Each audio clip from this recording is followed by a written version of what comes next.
तो जो अपने पास वेव होती है उसको अपन दो तरीके से क्लासिफाई कर सकते हैं कि वेव जो है दो टाइप से क्लासिफाई की जा सकती है। एक है अपने पास मैकेनिकल वेव और एक है अपने पास नॉन मैकेनिकल वेव। किस बेसिस पे कर रहे हैं ये भी अपन बात कर लेते हैं। तो ये अपन एक्सप्लेन कर रहे हैं। देखो, वेव मतलब बेसिकली एनर्जी ट्रांसफर हो रहा है। अगर कहीं पे वेव प्रेजेंट है मतलब एनर्जी का ट्रांसफर हो रहा है, ये है। अब कुछ केस में क्या होता है, मीडियम की जरूरत होती है, कुछ केस में मीडियम की जरूरत नहीं होती है। जहां पे मीडियम की जरूरत होती है और वो जो वेव बनेगी उसको अपन बोलते हैं क्या, mechanical wave. Non mechanical wave मतलब वहां पे तुमको मीडियम की जरूरत नहीं होती है। जैसे अपन एग्जांपल से समझे तो साउंड की अपन बात करते हैं। साउंड क्या होता है, एक वेव ही बनाता है। साउंड वेव्स की अपन बात करते हैं। तो साउंड वेव को ट्रेवल करने के लिए क्या होता है, मीडियम चाहिए होता है। अगर वैक्यूम में दो लोगों को खड़ा कर दो और एक दूसरे को आवाज दे तो उसको सुनाई नहीं देगा, क्योंकि जो साउंड के थ्रू साउंड में जो वेव क्रिएट हो रही है उनको प्रोपोगेट करने के लिए कुछ मीडियम चाहिए होता है। पानी में अपन पत्थर डालते हैं तो अपन ने पानी को एनर्जी दिया, तो वो एनर्जी पानी में जाएगी तो मतलब कुछ डिस्टेंस तक ट्रेवल करेगा, तो वहां पे तुमको वेव बनती हुई दिखाई देगी। तो कुछ वेव्स होती हैं जिनके लिए तुमको मीडियम की जरूरत होती है, जैसे साउंड वेव होगी। लेकिन कुछ वेव्स है जिनके लिए मीडियम की जरूरत नहीं होती है, जिनको अपन बेसिकली बोलते हैं नॉन मैकेनिकल वेव्स। तो इसका एग्जांपल अपन बोल सकते हैं, जैसे लाइट आ रही है अपने पास सन से, तो सन से जब लाइट आती है तो काफी सारा वैक्यूम को ट्रेवल करके आती हो। तो वैक्यूम हाथ है तो मतलब वहां पे कोई मीडियम तो नहीं है। तो जिनको मीडियम की जरूरत होती है उनको मैकेनिकल बोलते हैं, जिनको मीडियम की जरूरत नहीं होती उनको नॉन मैकेनिकल ऐसा वेव होता क्यों बोलते है? हैं। बेसिकली इतना। क्या चीज? ऐसा होता क्यों है सर? मतलब एक को मीडियम चाहिए होती है, एक को नहीं मीडियम चाहिए होती है। इसमें इलेक्ट्रिक फील्ड, मैग्नेटिक फील्ड, काफी सारे रूल्स होते हैं। तो ज्यादा अच्छे से तुम्हारे पास फिजिक्स में आएगा, क्योंकि फिजिक्स में अगर 12th देखोगे तुम तो ऑप्टिक्स करके एक चैप्टर है, वो पूरा तुम्हारा लगभग 12th का 30 से 40% पोर्शन कवर करता है। तो यहाँ पे अगर वो चीजें डिस्कस करने लगेंगे तब तो बहुत सारा टाइम लग जाएगा। Okay sir. तो अभी तुमको चीजें ध्यान ही रखनी पड़ेगी, क्योंकि फिजिक्स से रिलेटेड है, तभी मैंने पहले बोल दिया था। और ये तुम्हारे काफी ज्यादा आएगा फिजिक्स में, 12th का तो आधा पोर्शन इसी का है लगभग।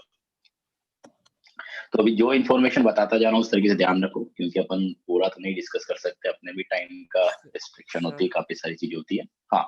एक वेटिंग रूम में।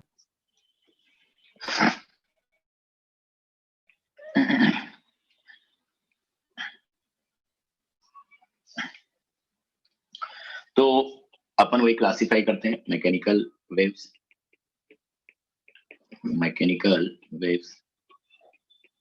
और non mechanical waves.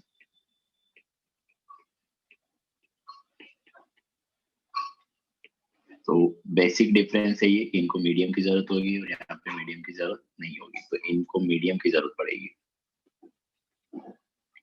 Medium required, और यहाँ पे कोई मीडियम नहीं चाहिए होगा, नॉट रिक्वायर्ड। ठीक है, मीडियम इज नॉट रिक्वायर्ड, यहाँ पे मीडियम रिक्वायर्ड। तो जो अपने पैटर्न बनाया था ना, एक तरीके से बेसिकली ये रिप्रेजेंटेशन जो अपन दिखा रहे थे, ये एक मैकेनिकल वेव का रिप्रेजेंटेशन है।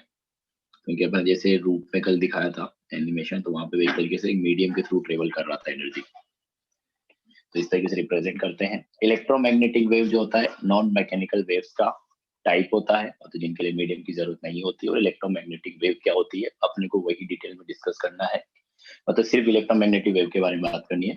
अगर तुम चाहोगे तो बता दूंगा मैं किस तरीके से क्रिएट होती है, लेकिन उसमें काफी सारी चीजें आ जाएगी, फिर electric field, magnetic field, change in electric field, change in magnetic field, तो फिर उतना डीप में जाना भी मुश्किल हो जाएगा। तो अभी तुमको वही है कि जो बताया जा रहा है वो याद रखना पड़ेगा जिस तरीके से, और जो समझाया जा रहा है उसमें अगर कोई दिक्कत है तो पूछ सकते हो।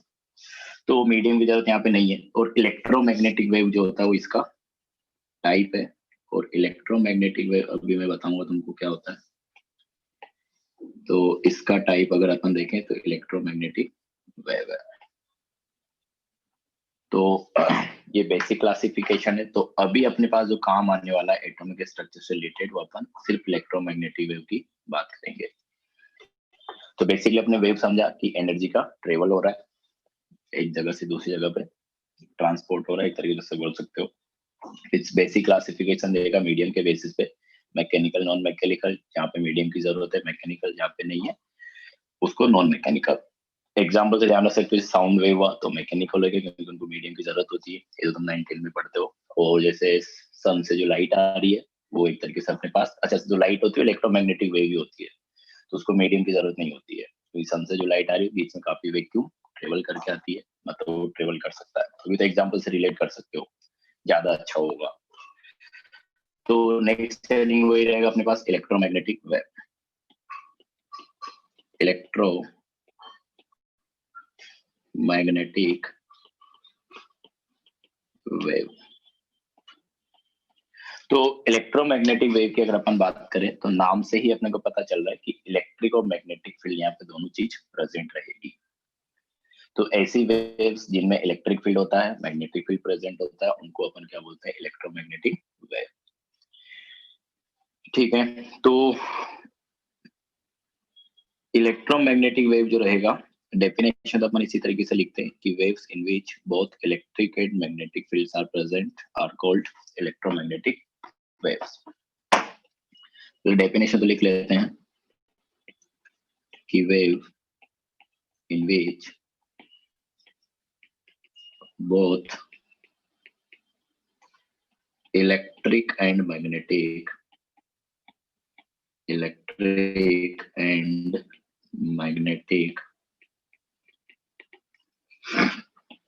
field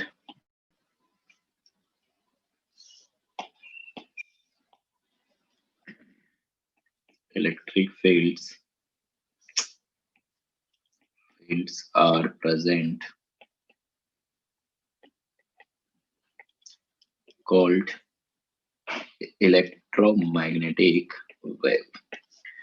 ठीक है, तो दोनों तरीके के फील्ड प्रेजेंट होते हैं, इलेक्ट्रिक फील्ड, मैग्नेटिक फील्ड, मतलब जैसे इनको इस तरीके से समझ सकते हो तुम, जैसे अपन बोलते हैं कि अर्थ है, तो अर्थ एक फील्ड क्रिएट करता है अपने चारों तरफ, जिसकी वजह से वो क्या करता है, जो भी चीज आती है इसकी तरफ उसको अट्रैक्ट करता है, जिसको अपन बोलते हैं कि ग्रेविटी, अर्थ की ग्रेविटी। तो कोई भी चीज होती है अपने चारों तरफ एक अट्रैक्शन फील्ड क्रिएट करती है, वो कम हो सकता है, ज्यादा हो सकता है, वो बात अलग है। किसी मैटर की बात करोगे ना, अगर कोई पार्टिकल है, वो पार्टिकल अपने चारों तरफ एक फील्ड क्रिएट करता है, ठीक है, तो अब वो कम ज्यादा होगा उसके हिसाब से तुमको कहीं दिखाई देगा, कहीं पे नहीं दिखाई देगा। तो अर्थ इतनी बड़ी है तो उसके अट्रैक्शन को अपन फील कर पाते हैं कि अपने चारों तरफ एक फील्ड क्रिएट कर रहा है, जिसको अपन बोलते हैं ग्रेविटी। इसी तरीके से अगर कोई चार्ज पार्टिकल है तो वो चार्ज पार्टिकल भी एक अपने चारों तरफ फील्ड क्रिएट करता है, जैसे अर्थ कर रही है उसी टाइप से, तो वो उस फील्ड को अपन बोलते हैं इलेक्ट्रिक फील्ड। और जहां तक उस चार्ज पार्टिकल की रेंज रहेगी, अगर उस रेंज में कोई ऑपोजिट चार्ज आता है, जैसे पॉजिटिव चार्ज है तो उसका कुछ इलेक्ट्रिक फील्ड रहेगा, और उसके पास अगर नेगेटिव फील्ड आ रहा है तो उसको अट्रैक्ट कर लेगा। कि जैसे मान लो कि अपने पास पॉजिटिव चार्ज है तो ये अपने चारों तरफ एक फील्ड क्रिएट करता है, जिसको अपन बोलते हैं इलेक्ट्रिक फील्ड। अब अगर इस फील्ड में कोई नेगेटिव चार्ज आता है तो उसको अट्रैक्ट करेगा, और अगर कोई पॉजिटिव चार्ज आता है तो उसको रिपेल करेगा। और इसी तरीके से मैग्नेटिक फील्ड की बात करें तो एक मैग्नेट होती है, तो ये तुमने पढ़ा होगा कि मैग्नेट भी क्या करती है। पहली बात तो मैग्नेट को अपन ऐसे देखते हैं कि उसमें दो पोल होता है, एक नॉर्थ पोल और एक साउथ पोल। तो वो भी एक तरीके से फील्ड को ऐसे दिखाते हैं कि इस तरीके से वो भी फील्ड क्रिएट करती है मैग्नेट भी। तो वो इसमें भी वही बताया कि अगर कोई इसके मैग्नेटिक फील्ड में आएगा तो अगर ऑपोजिट पोल के साथ दूसरा मैग्नेट आ रहा है तो उसको अट्रैक्ट करेगा, और सेम पोल के साथ आ रही तो उसको रिपेल करेगा।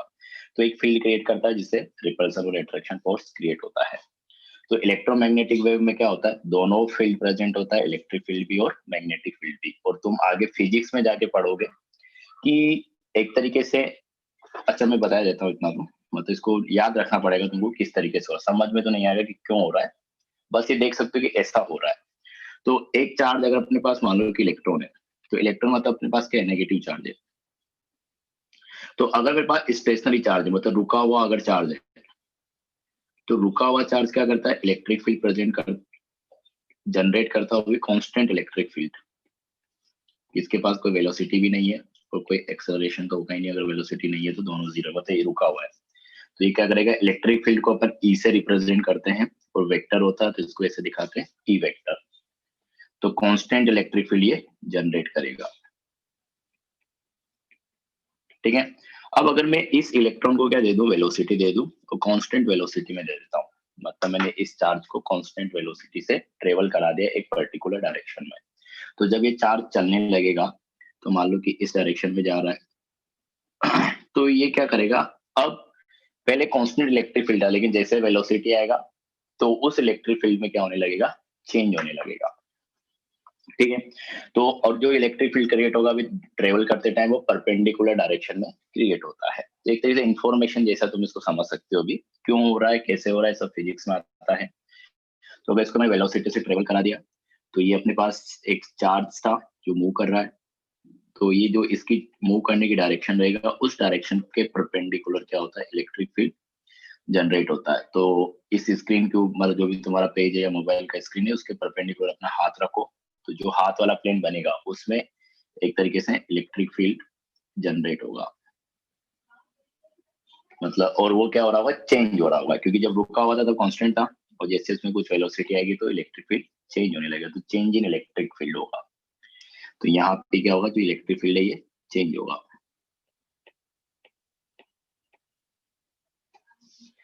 अब जब इलेक्ट्रिक फील्ड में चेंज होता है तो चेंज इन इलेक्ट्रिक फील्ड, उसी की वजह से क्या होता है, मैग्नेटिक फील्ड भी क्रिएट होता है।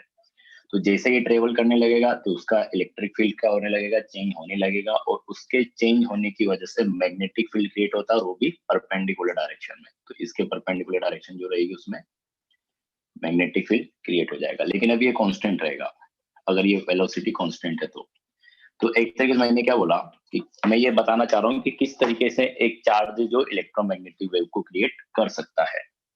तो एक इलेक्ट्रॉन का अपन एग्जांपल लिया, तो कोई भी चार्ज पार्टिकल तुम मान लो, तो वो एक इलेक्ट्रिक फील्ड क्रिएट करेगा, अगर वो रुका हुआ है, स्टेशनरी है, तो कांस्टेंट इलेक्ट्रिक फील्ड को क्रिएट करता है। इस तरीके से तुमको याद रखना है, अभी तो ये कर सकते हो।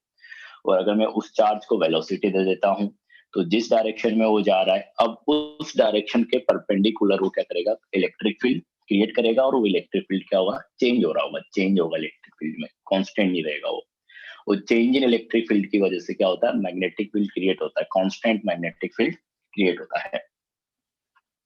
तो ये पार्टिकल मूव कर रहा था, तो इसके पास अभी क्या है, वेलोसिटी है कुछ, तो इसका वेलोसिटी जीरो नहीं है, लेकिन कांस्टेंट वेलोसिटी के साथ ट्रेवल कर रहा है, तो इसका एक्सेलरेशन जीरो है। तो यहाँ पे इलेक्ट्रिक फील्ड चेंज हुआ, और उसकी वजह से क्या हुआ, कांस्टेंट मैग्नेटिक फील्ड भी आया। मैग्नेटिक फील्ड को अपन पी से रिप्रेजेंट करते हैं, और ये भी एक वेक्टर होता है, तो वेक्टर क्वांटिटी है। तो ये हुआ। अब अगर मैं इसी चार्ज को क्या कर दूं, कुछ एक्सेलरेशन भी कर दूं, तो मैग्नेटिक फील्ड भी क्या होने लगता है, चेंज होने लगता है। तब क्या होता है कि इलेक्ट्रिक फील्ड चेंज हो रहा, उसकी वजह से मैग्नेटिक फील्ड चेंज होगा, मैग्नेटिक फील्ड की वजह से एक तरीके से इलेक्ट्रिक फील्ड चेंज होगा, तो दोनों आपस में एक दूसरे को चेंज करता रहेगा। तो वहां पे तुमको एक पैटर्न दिखेगा, एक प्रोपोगेशन दिखेगा, तो उसी को अपन क्या बोलते हैं, वेव बोलते हैं, और इलेक्ट्रोमैग्नेटिक वेव बोलते हैं, क्योंकि आप इलेक्ट्रिक फील्ड भी है, मैग्नेटिक फील्ड भी है, और जो चार्ज है उसके थ्रू कुछ एनर्जी ट्रांसफर हो रहा होगा, तो वो भी प्रोपोगेट कर रहा है। तो इसको अगर अपन देखें कि अगर मैंने इसी को क्या कर दिया, इसका वेलोसिटी भी मैंने क्या कर दिया, is not equal to zero, और इसको कुछ एक्सेलरेशन भी दे दिया, तो अगर ये एक्सेलरेट करने लगेगा तो मैग्नेटिक फील्ड भी चेंज होने लगेगा। तो मैग्नेटिक फील्ड चेंज होने की वजह से इलेक्ट्रिक फील्ड में कुछ फर्क पड़ेगा, इलेक्ट्रिक फील्ड चेंज होने की वजह से वापस मैग्नेटिक फील्ड में कुछ फर्क पड़ेगा। तो दोनों एक दूसरे, जब एक कम होगा दूसरा बढ़ेगा। अभी मैं तुमको एक एनिमेशन दिखाऊंगा जैसे पहले दिखाया था।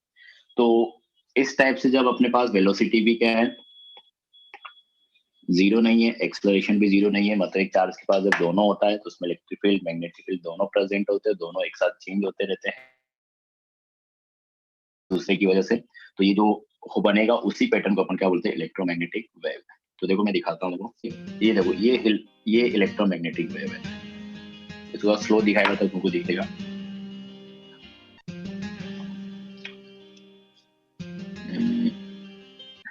ये देखो इसने जो ये दिखाया है ई से, ये इलेक्ट्रिक फील्ड है, बीच में देखोगे तो यहाँ बी से, मतलब जो येलो कलर से दिखा रखा है वो इलेक्ट्रिक फील्ड है, और जो ग्रीन कलर से दिखा रखा है वो मैग्नेटिक फील्ड है। और अगर ध्यान से देखोगे तो ये जो वाई डायरेक्शन है, जो इसने इलेक्ट्रिक फील्ड वाला वेक्टर दिखा रखा है एरो से, ये वाई डायरेक्शन के अलोंग है, और जो बी वेक्टर दिखा रखा है मैग्नेटिक फील्ड का वो जेड डायरेक्शन के अलोंग है, और जो वेव चल रहा होगा ना तुमको चलता हुआ दिखेगा, वो एक्स के अलोंग चलता हुआ दिखेगा।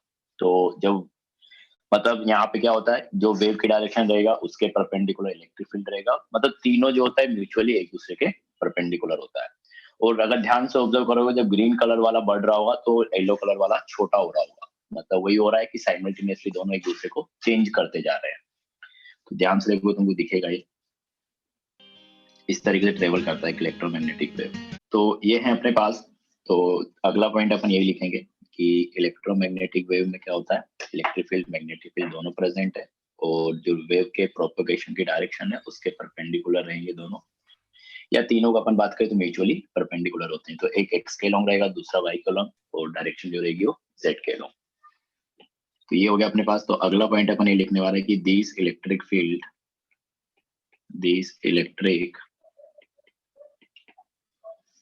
And magnetic field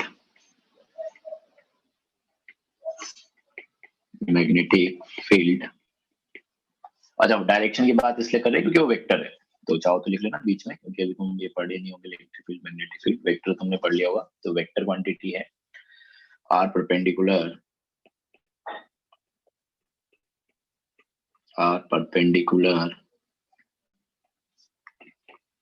to each other, perpendicular to each other, as well as perpendicular to direction of propagation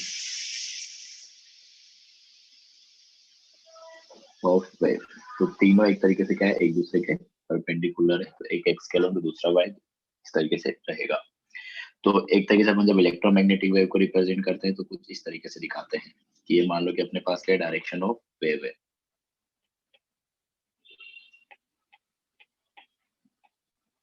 तो ये कोई भी एक एक्सिस रहेगा तो इसके परपेंडिकुलर एक एक्सिस में रहेगा अपने पास इलेक्ट्रिक फील्ड और एक एक्सिस में अपने पास रहेगा क्या, मैग्नेटिक फील्ड। तो अभी तो अपन एनिमेशन जैसा नहीं दिखा सकते, तो अपन ऐसे एरो बना के दिखा देते हैं कि इस तरीके से कुछ इलेक्ट्रिक फील्ड रहेगा। ये इलेक्ट्रिक फील्ड वेक्टर हो गया और इसके परपेंडिकुलर अपने पास, चलो दूसरे कलर से दिखा देते हैं, मैग्नेटिक फील्ड रहेगा। तो तीनों एक दूसरे के परपेंडिकुलर है। तो इलेक्ट्रिक फील्ड वेक्टर हो गया, ये मैग्नेटिक फील्ड वेक्टर हो गया, और ये अपने पास डायरेक्शन हो गया वेव के, जिस डायरेक्शन में ट्रेवल कर रहा है वो। ठीक है, तो तीनों एक दूसरे के म्यूचुअली परपेंडिकुलर होता है, ये ध्यान रखना है। और एनिमेशन में दिखा था कि जब ट्रेवल करेगा तो किस तरीके से दिखेगा वो। तो उसको हम बना सकते हैं, लेकिन दिखाई दिया तुमको तो ऐसा कुछ अपन बोल सकते हैं। तो अभी तुमको ये ध्यान रखना है कि एक स्पेसिफिक टाइप का वेव है जिसमें इलेक्ट्रिक फील्ड है, मैग्नेटिक फील्ड है, तीनों एक दूसरे के परपेंडिकुलर है, डायरेक्शन इलेक्ट्रिक फील्ड और मैग्नेटिक फील्ड।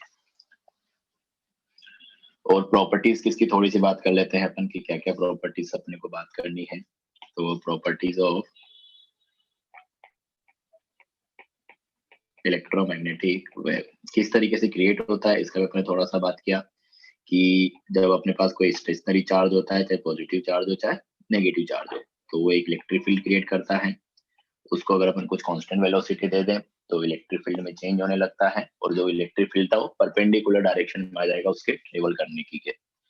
और वो इलेक्ट्रिक फील्ड भी क्या करेगा, अच्छा अपन ये चीज जो बोली थी उसी से रिलेट भी कर सकते हैं इसको, कि अपन ने क्या बोला कि इस डायरेक्शन में अपने पास क्या जा रहा है, पार्टिकल जा रहा है, और इस डायरेक्शन के परपेंडिकुलर क्या है, इलेक्ट्रिक फील्ड, और इलेक्ट्रिक फील्ड के भी परपेंडिकुलर क्या है, मैग्नेटिक फील्ड। तो तीनों यहीं पे क्या हो गए थे, म्यूचुअली परपेंडिकुलर हो गए थे।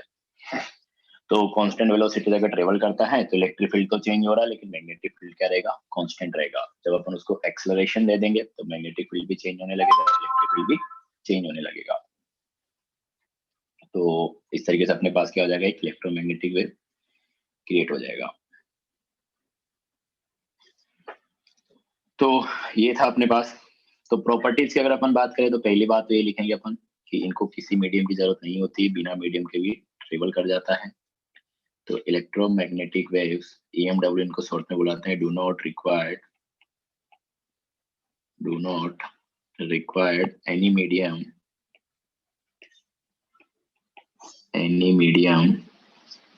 For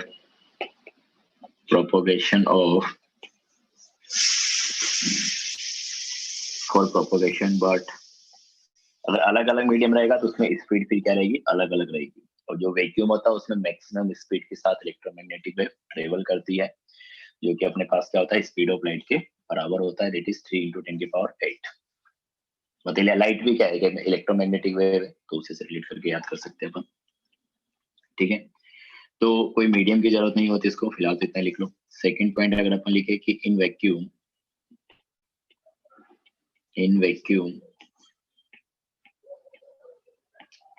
all types of electromagnetic waves travel with velocity of light.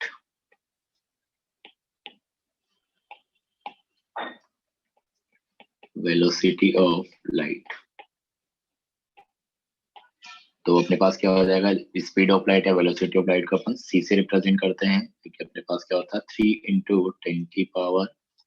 10⁸ metre पर सेकेंड। तो एक सेकेंड में वो 3 × 10⁸ मीटर ट्रेवल कर जाता है लाइट। तो कोई भी इलेक्ट्रोमैग्नेटिक वेव रहेगी तो वैक्यूम में इसी स्पीड के साथ ट्रेवल करेगा, ठीक है। और लाइट भी क्या होता है, इलेक्ट्रोमैग्नेटिक होता है। तो नोट डाल के लिख लो चाहो तो कि light is an electromagnetic wave. Light is an electromagnetic wave, ठीक है। तो कुछ टाइप्स की, अलग अलग टाइप्स की इलेक्ट्रोमैग्नेटिक वेव होती है, मतलब वो उसके एनर्जी के हिसाब से क्लासिफाई किया गया है। तो अलग अलग ऑर्डर में एनर्जी रहेगा तो अलग अलग तरीके का बिहेवियर दिखाएगा। तो 7-8 टाइप से अपन इसको क्लासिफाई करते हैं। तो यहाँ पे देखो, पहला जो अपने पास टाइप आ रहा, इसमें अपने पास क्या है, गामा रेज। पहला टाइप हो गया गामा, फिर उसके बाद आएगा अपने पास एक्स रेज, फिर अल्ट्रावायलेट। ये विजिबल रीजन की लाइट्स है, मतलब जो जिनको अपन देख पाते हैं, जो एनर्जी को अपन देख पाते हैं डिफरेंट डिफरेंट कलर की फॉर्म में। उसके बाद इंफ्रारेड, माइक्रोवेव और रेडियो वेव। तो अपने पास टोटल कितना हो गया, ये विजिबल लाइट। तो ये अपने पास हो गया 4, 3, 7। एक और टाइप होता है कॉस्मिक रेज, इसने नहीं दिया। तो वैसे गामा रेज से अपन जनरली पढ़ते भी है। तो ये है कि अपने पास जो गामा रेज है, इनकी क्या होती है, वेवलेंथ सबसे कम होती है, और जो रेडियो वेव है इनका वेवलेंथ सबसे ज्यादा होता है। तो वेवलेंथ अगर ज्यादा है तो फ्रीक्वेंसी कम रहेगा और एनर्जी भी क्या रहेगा, कम रहेगा। क्योंकि अपन आगे जाके देखेंगे ये फॉर्मूला कि एनर्जी जो होता है फ्रीक्वेंसी के डायरेक्टली प्रोपोर्शनल होता है। तो अपन एक फॉर्मूला निकालते हैं कि energy equal to h into new.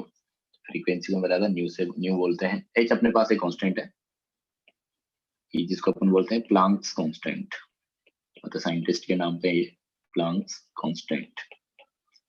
तो अगर किसी वेव का फ्रीक्वेंसी पता है अपने को, और फ्रीक्वेंसी से अगर अपने को एनर्जी निकालना है तो इस फॉर्मूले से अपन निकालेंगे। तो यहाँ से अपन एक स्टेटमेंट लिख सकते हैं कि एनर्जी जो होती है फ्रीक्वेंसी के डायरेक्टली प्रोपोर्शनल होती है। और अपने देखा था कि जो फ्रीक्वेंसी है उसको अगर वेवलेंथ के साथ रिलेट करना है तो अपन ने ये रिलेशन लिखा होगा कि speed of light c equal to क्या होता है, म्यू इंटू लेमडा। अच्छा, वहां पे अपने स्पीड ऑफ वेव लिखा होगा। अभी अपन इलेक्ट्रोमैग्नेटिक वेव की बात कर रहे हैं, तो यहाँ पे जो इलेक्ट्रोमैग्नेटिक वेव है उसका स्पीड क्या होता है, c के बराबर ही होता है, स्पीड ऑफ लाइट के बराबर होता है। तो वेव की स्पीड अपन लिख दिया c और फ्रीक्वेंसी इंटू लैम्डा। तो अगर अपने को क्या निकालना है, फ्रीक्वेंसी निकालना, तो अपने पास क्या हो जाएगा, c अपॉन लैम्डा। मतलब मैं एनर्जी, फ्रीक्वेंसी और वेवलेंथ इन तीनों को आपस में रिलेट करना चाह रहा हूँ। तो यहाँ पे पर फ्रीक्वेंसी को पुट कर दे लैम्डा की फॉर्म में, तो अपने पास एनर्जी का एक फॉर्मूला आ जाएगा कि E equal to hc upon lambda. तो अपन ने वो देखा कि एनर्जी जो है अपने पास फ्रीक्वेंसी के टर्म्स में अपन बात करते हैं तो क्या होगा, h इंटू न्यू, और E के लिए ये हो गया, ठीक है। तो ये अपने पास अगर फ्रीक्वेंसी गिवन है तो यहाँ से निकाल लेंगे, और वेवलेंथ गिवन है तो यहाँ से एनर्जी निकाल लेंगे। अब अपने को रिलेट करना तो बोल सकता हूँ कि energy is directly proportional to frequency and inversely proportional to wavelength. तो ये रिलेशन मेरे को चाहिए था, इसलिए अपन ने इतना डिस्कशन किया। तो ये हो गया अपने पास कि फ्रीक्वेंसी के डायरेक्टली प्रोपोर्शनल है और वेवलेंथ के इनवर्सली प्रोपोर्शनल है। अब अगर अपन इसमें देखें, देखो कि ये बोल रहा है कि अपने पास जो गामा रेज होती है उनकी वेवलेंथ क्या होती है, सबसे कम होती है। अगर वेवलेंथ सबसे ज्यादा कम है तो फ्रीक्वेंसी सबसे ज्यादा रहेगा और एनर्जी भी सबसे ज्यादा रहेगा। तो हाई फ्रीक्वेंसी और हाई एनर्जी, और इधर जाने पे वेवलेंथ बढ़ता जा रहा है। देखो इसने ये वेव की फॉर्म में रिप्रेजेंट भी किया कि इधर जाने पे वेवलेंथ बढ़ता जा रहा है। तो इनका वेवलेंथ क्या रहेगा, जो सबसे लास्ट में आ रहा है राइट साइड में, दैट इज रेडियो वेव्स। तो रेडियो वेव का क्या होता है, वेवलेंथ सबसे ज्यादा होता है। वेवलेंथ सबसे ज्यादा है, इस वजह से फ्रीक्वेंसी सबसे कम है, और एनर्जी भी रिलेटिवली बात करेंगे तो इनका सबसे कम रहेगा, तो लो एनर्जी। ठीक है। और अगर कभी ऐसे पूछ सकता है कि अगर अपन लेफ्ट टू राइट मूव करते हैं या गामा से रेडियो वेव की तरफ जा रहे हैं तो इधर जाने पे वेवलेंथ बढ़ रहा है, तो अपने को दिख ही रहा है तो कि इधर जाने पे वेवलेंथ इंक्रीज कर रहा है। अच्छा इसने लिख रखा है तो मैं भी लिख देता हूँ इधर कि अपन लेफ्ट टू राइट मूव करते हैं, दैट इज गामा रेस से रेडियो वेव की तरफ। तो अपने पास क्या हो रहा है, वेवलेंथ बढ़ रहा है, फ्रीक्वेंसी कम हो रहा है और एनर्जी भी अपने पास क्या हो रहा है, कम हो रहा है। Excuse me sir. हाँ सर जो लाइट के साथ ब्लू शिफ्ट और रेड शिफ्ट होता है वो इनके साथ भी हो सकता है बहुत बड़े स्केल पे, मतलब जैसे क्या रेडियो चीज? वेव से माइक्रोवेव बन जाए, जैसे ब्लू शिफ्ट होता है जो। हाँ एक से दूसरे में हो सकता है, मतलब कहाँ पे यूज हो रहा है तो डिपेंड करेगा ना, मतलब कि उसके लिए तो कुछ जहाँ मतलब गेप्स काफी ज्यादा है तो वैसे चेंज कर पाना उतना आसान नहीं रहेगा, लेकिन कर तो सकते हो एनर्जी को, ऐसा तो कोई बात तो नहीं है। तुमको क्या करना, अगर मान लो कि गामा रे से तुमको रेडियो वेव में लेके जाना है तो एनर्जी को तो कम करना है, तो कोई ऐसा सोर्स ढूंढना पड़ेगा जहाँ पे इतना ज्यादा अमाउंट में एनर्जी को एग्जॉस्ट करा सको तुम। तो एनर्जी को भी बैलेंस करना अपने आप में काफी भारी चीज होता है। जो अभी न्यूक्लियर बम्स होते हैं, एटॉमिक बम होते हैं, वो सब क्या होते हैं, एनर्जी तो है, काफी सारी एनर्जी है, तो एक साथ अगर निकलती है तो हार्मफुल होती है। तो ये हो गया अपने पास, ठीक है। अब अपन विजिबल रीजन के बारे में बात करें तो अपने पास विजिबल रीजन बीच में है, तो जिसको अपन देख पाते हैं, जिस ऑर्डर की एनर्जी को अपन देख पाते हैं, तो उसकी अगर अपन फ्रीक्वेंसी देखें तो ये तुमको ध्यान रखना है कि 7 इंटू 10⁻14 से 4 इंटू 10⁻14 हर्ट्ज के बीच वेरी करता है। और ये तो तुमको पता होगा कि जो रेड कलर होता है उसका वेवलेंथ क्या होता है, सबसे ज्यादा होता है, मतलब विजिबल रीजन में। जो ब्लू होता है उसका, सॉरी ब्लू नहीं आएगा, लीस्ट तो अपन इसे याद करते हैं ना विथ जोड़ करके, तो वाई ओ सही लिखा है कि कुछ चेंज कर दिया, एक मिनट चेक कर लेता हूँ मैं। नहीं सर ऑरेंज और येलो। हाँ इसमें चेंज हो गया, विग्योर वाई ओ आर, अच्छा हाँ और आ गया ना। हाँ तो इस ऑर्डर में अपने पास होता है। तो अगर अपन विग्योर की बात करें तो कलर अलग अलग कलर है, violet, indigo, blue, green, yellow, orange, red, ठीक है। तो इसको भी तुम ऐसे ध्यान रख सकते हो, देखो कि अगर तुमको कभी पूछ लिया जाए कि किसका एनर्जी कम है, किसका एनर्जी ज्यादा है, किसका वेवलेंथ कम है, किसका वेवलेंथ ज्यादा है इस कलर्स में भी, तो जो विग्योर अपन लिखते हैं याद करने की ट्रिक है कि विजिबल लाइट में 7 डिफरेंट कलर्स होते हैं और इधर से इधर जाने पे एक तरीके से क्या हो रहा है, वेवलेंथ बढ़ रहा है, क्योंकि रेड का वेवलेंथ क्या होता है, सबसे ज्यादा होता है। तो अगर वेवलेंथ बढ़ रहा है तो एक तरीके से अपन क्या बोलेंगे कि इधर से इधर जाने पे वेवलेंथ बढ़ रहा है, तो एक तरीके से फ्रीक्वेंसी कम होगा और एनर्जी भी क्या होगा, कम होगा। तो वेवलेंथ सबसे ज्यादा है, मतलब इसीलिए अपन क्या होता है कि एक रेड कलर की जो वेव रहेगी उसकी लेंथ सबसे ज्यादा रहेगी, इसलिए अपन रेड कलर को काफी दूर से भी देख पाते हैं। उसका रीजन ये होता है। ये सब चीजें तुमने 9th में आ जाती है। तो ये अलग अलग टाइप के इलेक्ट्रोमैग्नेटिक वेव्स हैं। तो ये अपने 7 टाइप देखा, तो वेवलेंथ के हिसाब से बात किया, फ्रीक्वेंसी के हिसाब से बात किया, एनर्जी के हिसाब से बात किया। तो जो गामा रेज होती है उनकी फ्रीक्वेंसी क्या होती है, सबसे ज्यादा होती है, एनर्जी सबसे ज्यादा होती है और वेवलेंथ सबसे कम होती है। और जो रेडियो वेव्स है तो रेडियो वेव के लिए उल्टा हो जाएगा एकदम, कि वेवलेंथ सबसे ज्यादा होती है, फ्रीक्वेंसी और एनर्जी सबसे कम होती है। और विजिबल रीजन की अपन बात करें तो उसमें 7 डिफरेंट कलर्स होते हैं जिनको अपन देख पाते हैं, जिनको अपन इस चीज से ध्यान रखते हैं, विग्योर मतलब एक तरीके से ट्रिक है।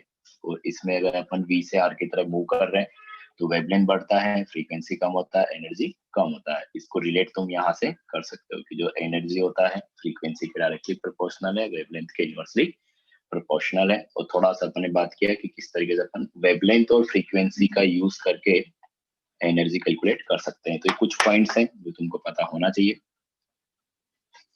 तो ये था अपने पास इलेक्ट्रोमैग्नेटिक वेव का क्लासिफिकेशन। तो ज्यादा डीप में नहीं जाएगा, इससे ज्यादा तो इतना पता रहेगा तुम्हारा काम बन जाएगा। ये हो गया अपने पास। अब नेक्स्ट अपने पास लाइट के बारे में ही अपने को मेनली बात करना है। तो थोड़ा सा अपने को देखो, जो 1 या 2 लेक्चर रहेगा इसमें डिस्कशन थोड़ा फिजिक्स ओरिएंटेड रहेगा। मतलब अगर तुमको भी लग रहा होगा अपन एटम से कहीं और आ गए, तो वेव, पहले एटम के बारे में पढ़ रहे थे, अभी अपन वेव के बारे में ज्यादा बात कर रहे हैं। क्योंकि अपन आगे जो मॉडल्स पढ़ेंगे और आगे जो थेरीज पढ़ेंगे मॉडल को एक्सप्लेन करने के लिए, उनमें तुमको थोड़ा सा ये फिजिक्स की चीजें चाहिए होगी। तो जितनी चीजें अपने को रिलेटेड है उन्हीं को अपन डिस्कस करते हैं, तो वो उसकी वजह से सब चीजें आ जा रही है। तो नेक्स्ट जो है लाइट के बारे में थोड़ा सा डिस्कशन होगा कि dual nature of light. Dual nature of light,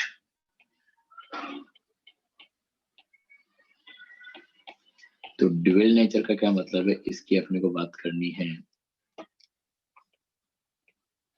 ठीक है, तो ये बोलना चाह रहा है कि लाइट के पास दो नेचर होते हैं। दो नेचर मतलब दो चीजों की तरह बिहेव कर सकता हो, तो वो क्या है पहले तो उसकी अपने को बात करनी है। तो देखो नेचर में या यूनिवर्स में अपन बात करें तो अपने पास दो ही टाइप की चीज है, एक तो पार्टिकल है, एक वेव है। अब एग्जैक्ट डेफिनेशन क्या होती है उसको तो अपन नहीं भी एक्सप्लेन कर सकते, क्योंकि अपन ऐसा बोलेंगे आगे जाके कि कोई भी सब्सटेंस हो दोनों तरीके के नेचर दिखा सकता है, मतलब पार्टिकल की तरह भी बिहेव कर सकता है और वेव की तरह भी बिहेव कर सकता है। तो कुछ सर्टेन फीचर्स होते हैं, अगर कोई चीज उनको इंडिकेट कर रहा है तो उसको अपन बोल देते हैं कि ये पार्टिकल की तरह बिहेव कर रहा है। और कुछ सर्टेन प्रॉपर्टीज या कुछ सर्टेन फिनोमिना है, अगर वो उनको इंडिकेट कर रहा है तो अपन बोल देते हैं क्या वो कि वो वेव है। तो पार्टिकल और वेव का डिफरेंस अगर अपन पहले समझें कि दोनों में क्या डिफरेंस है, तो अपन आगे बात कर पाएंगे कि ड्यूअल नेचर का क्या मतलब है, किस तरीके से लाइट दोनों तरीके से बिहेव कर सकता है। तो डिफरेंस बिटवीन पार्टिकल और वेव समझने की कोशिश करते हैं अपन। तो दो तीन पॉइंट लिखेंगे, उनके बेसिस पे मैं बताना चाहूंगा कि क्या है, उसमें भी थोड़ी सी एक दो चीज एक्स्ट्रा लेनी पड़ेगी अपने को। तो इस तरह की टेबल बना लो, पार्टिकल और वेव। तो अगर इनमें डिफरेंस की अपन बात करें तो देखो ऐसा कुछ है, पॉइंट्स वाइज अपन बात करते हैं। तो पहला पॉइंट इसमें लिखना कि it can be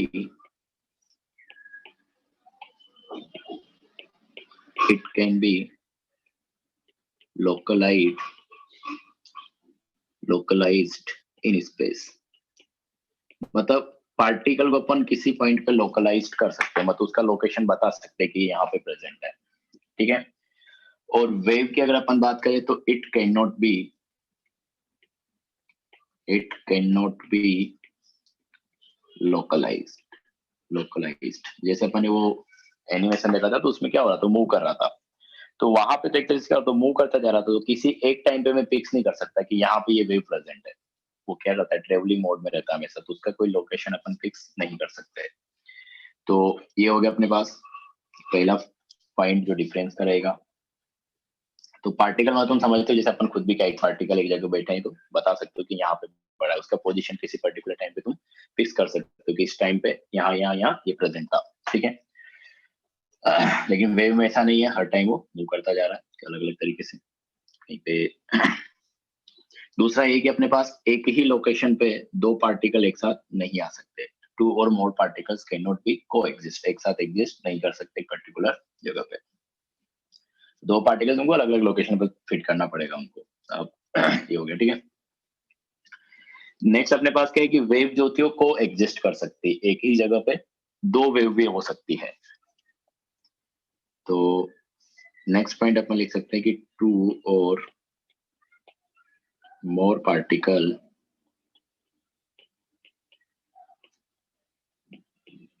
can not be coexist. और यहाँ पे अगर अपन बात करें तो टू और मोर वेव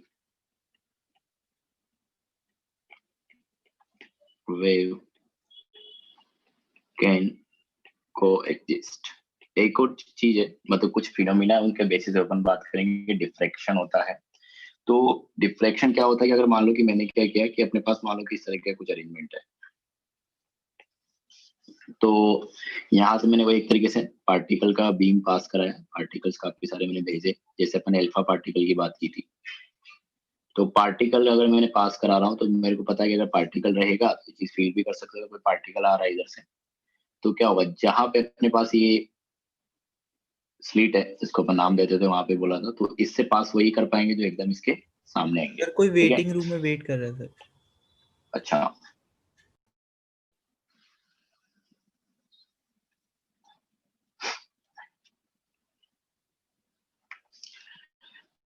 तो ये है अपने पास। तो पार्टिकल देखो ऐसा होता है कि अगर अपन मान लो कि कोई, ऐसा मान लो कि एक दीवार है, उस दीवार में अपन ने होल कर रखा है वो दीवार की तरफ अपन क्या कर रहे हैं, कुछ पार्टिकल्स फेंके जा रहे हैं हाई स्पीड से, तो जो उस होल के मतलब जहां पे होल प्रेजेंट है, अगर वहां पे जाएगा पार्टिकल, वही उस दीवार से पास कर पाएगा।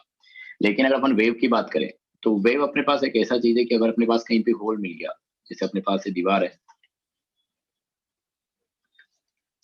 तो अगर यहाँ से अपन ने क्या किया, वेव पास कराया इस तरीके से, ठीक है, तो ये वेव अपने पास आ रहा है।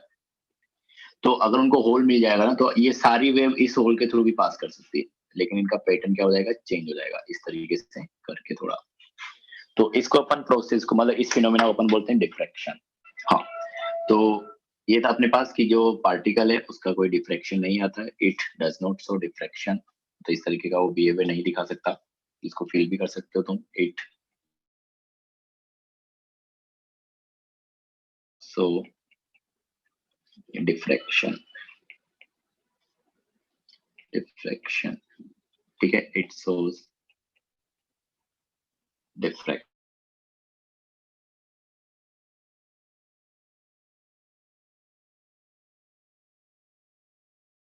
इंटरफेरेंस की बात करें तो इंटरफेरेंस मतलब देखो ये होता है कि जैसे अपने पास मान लो कि मैंने 2 टॉर्च लिया, तो एक टॉर्च से मैं मान लो कि एक डार्क रूम है, उसमें मैंने 2 गेट है, तो एक गेट से मैं टॉर्च लगाया तो कुछ उजाला होगा, दूसरी जगह से भी लगाओगे तो उजाला जो होगा बढ़ जाएगा, ठीक है।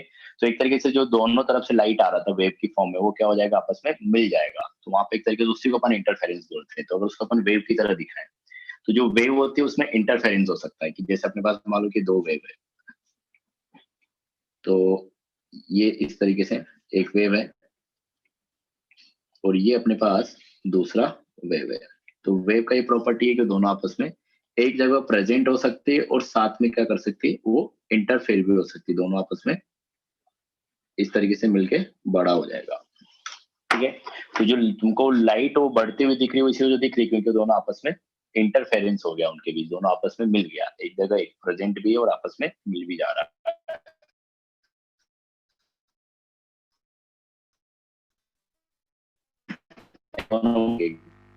सर डिफ्रैक्शन की मीनिंग बता दीजिए एक बार।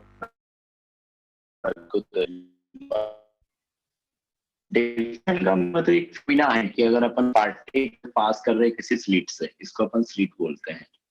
मतलब साइंस की बात, डेफिनेशन अपन बात करते, कुछ भी नहीं अपन है कि जैसे यहाँ पे 2 इस तरीके से ये बोर्ड ले लिया, मतलब लाइन तो नहीं रहेगा, इस तरीके से टूटी ना, 2 टेबल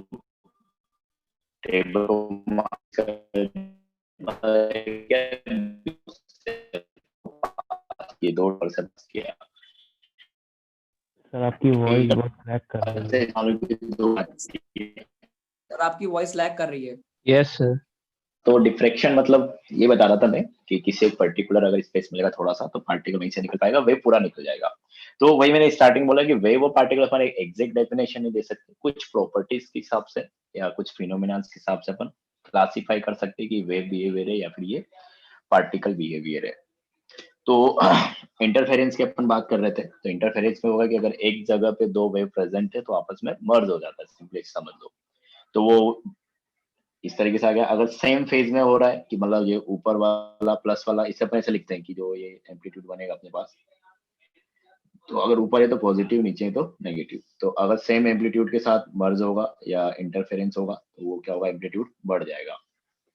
अगर ऑपोजिट के साथ आएगा तो जैसे मान लो कि नीचे नेगेटिव ऊपर पॉजिटिव, तो अगर पॉजिटिव वाला नेगेटिव के साथ, नेगेटिव वाला पॉजिटिव वाले के साथ आ रहा है तो फिर वहां पे नेगेटिव इंटरफेरेंस होता है, तब एम्पलीट्यूड क्या हो जाता है, कम हो जाता है, अगर वेव की अपन बात करें तो। लेकिन पार्टिकल में ऐसा कुछ नहीं होता इंटरफेरेंस जैसा।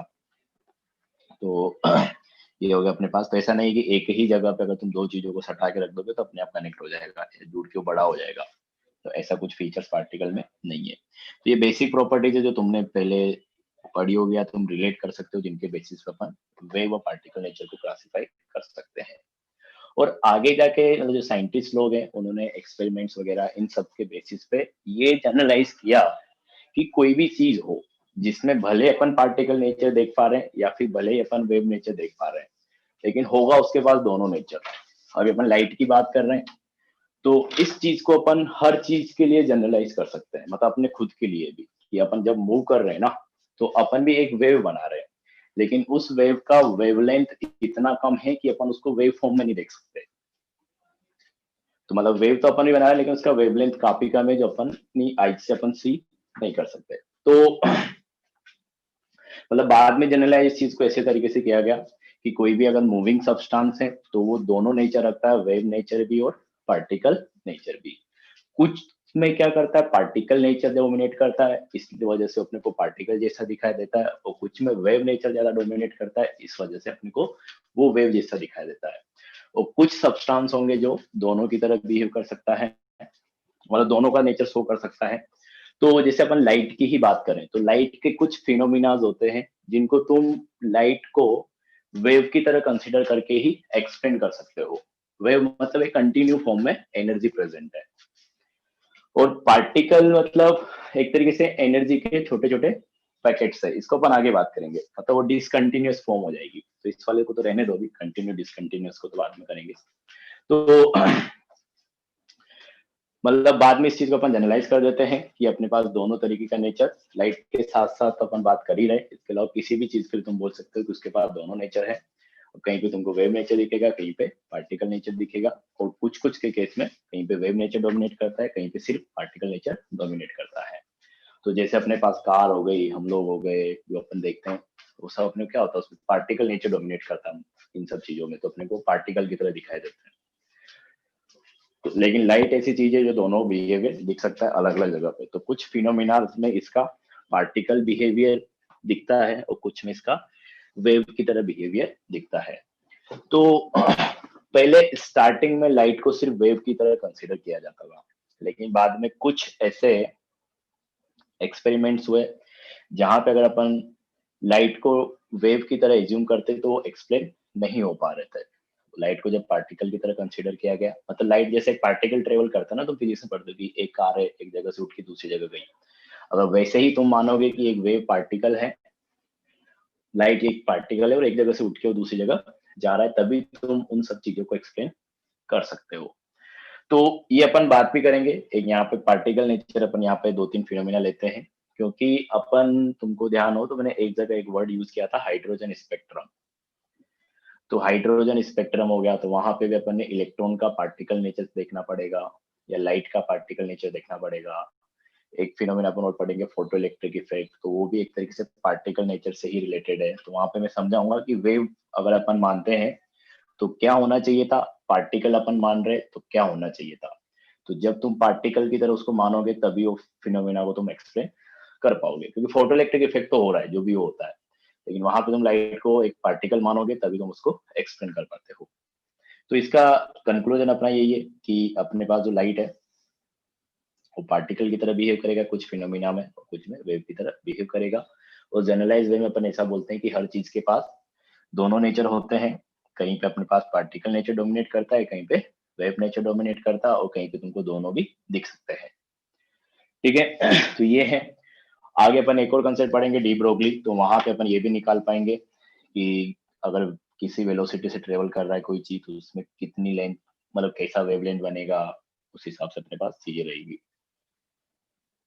तो ड्यूअल नेचर की अपन बात करते हैं, तो यहाँ पे अपन वही चीज स्टार्ट करना चाह रहे जो मैं बोल रहा था कि पार्टिकल नेचर से अपने पास ज्यादा रिलेशन है। तो यहाँ पे एक चीज अपन लिख सकते हैं कि लाइट के बारे में अगर अपन बात करें तो सम of experimental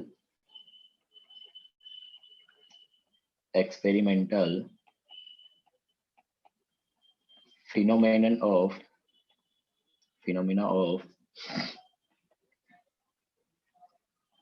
some of experimental phenomena such as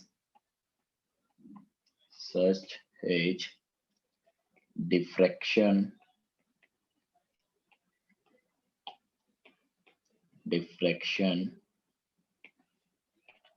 interference,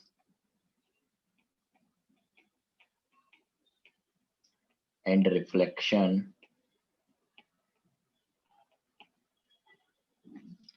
can be explained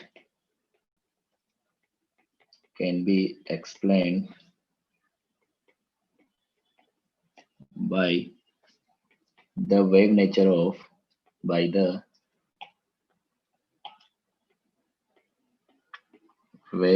of light but following, जो अपन यहाँ पे देखेंगे उन्हीं को लिखूंगा मैं, following are some of observations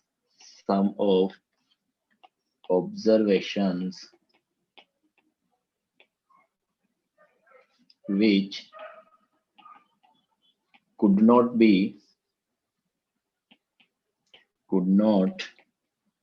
explained by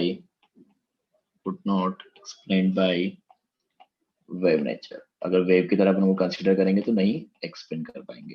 तो जैसे पहला आएगा अपने पास फोटो इलेक्ट्रिक इफेक्ट, तो ये अपने यहाँ पे पढ़ेंगे भी सही। तो जैसे मैंने बोला कि बताऊंगा तुमको किस तरीके से क्या फर्क पड़ता है वेव और पार्टिकल से। फोटो इलेक्ट्रिक इफेक्ट,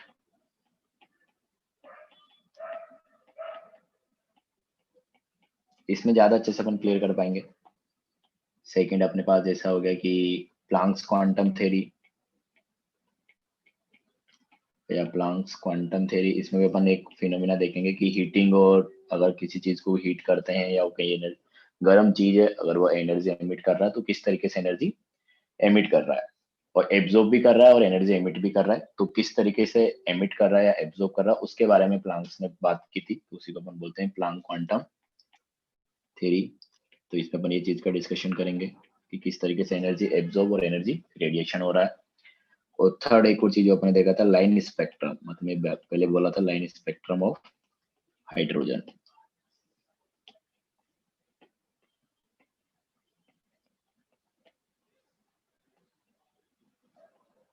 और चाहो तो को लिख लो, ये अपने केमिस्ट्री में तो उतना नहीं है लेकिन फिजिक्स में आएगा ये भी, black body radiation.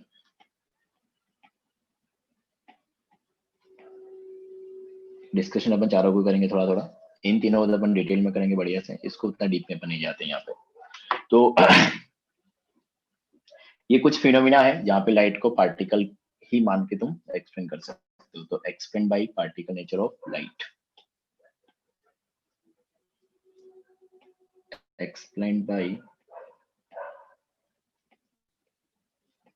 Particle nature of light.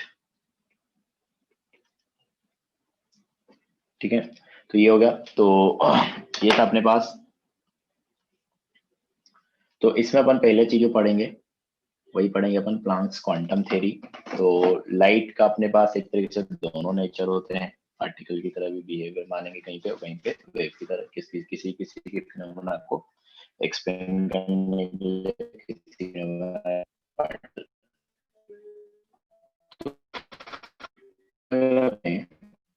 तो देखो बोल सकते हैं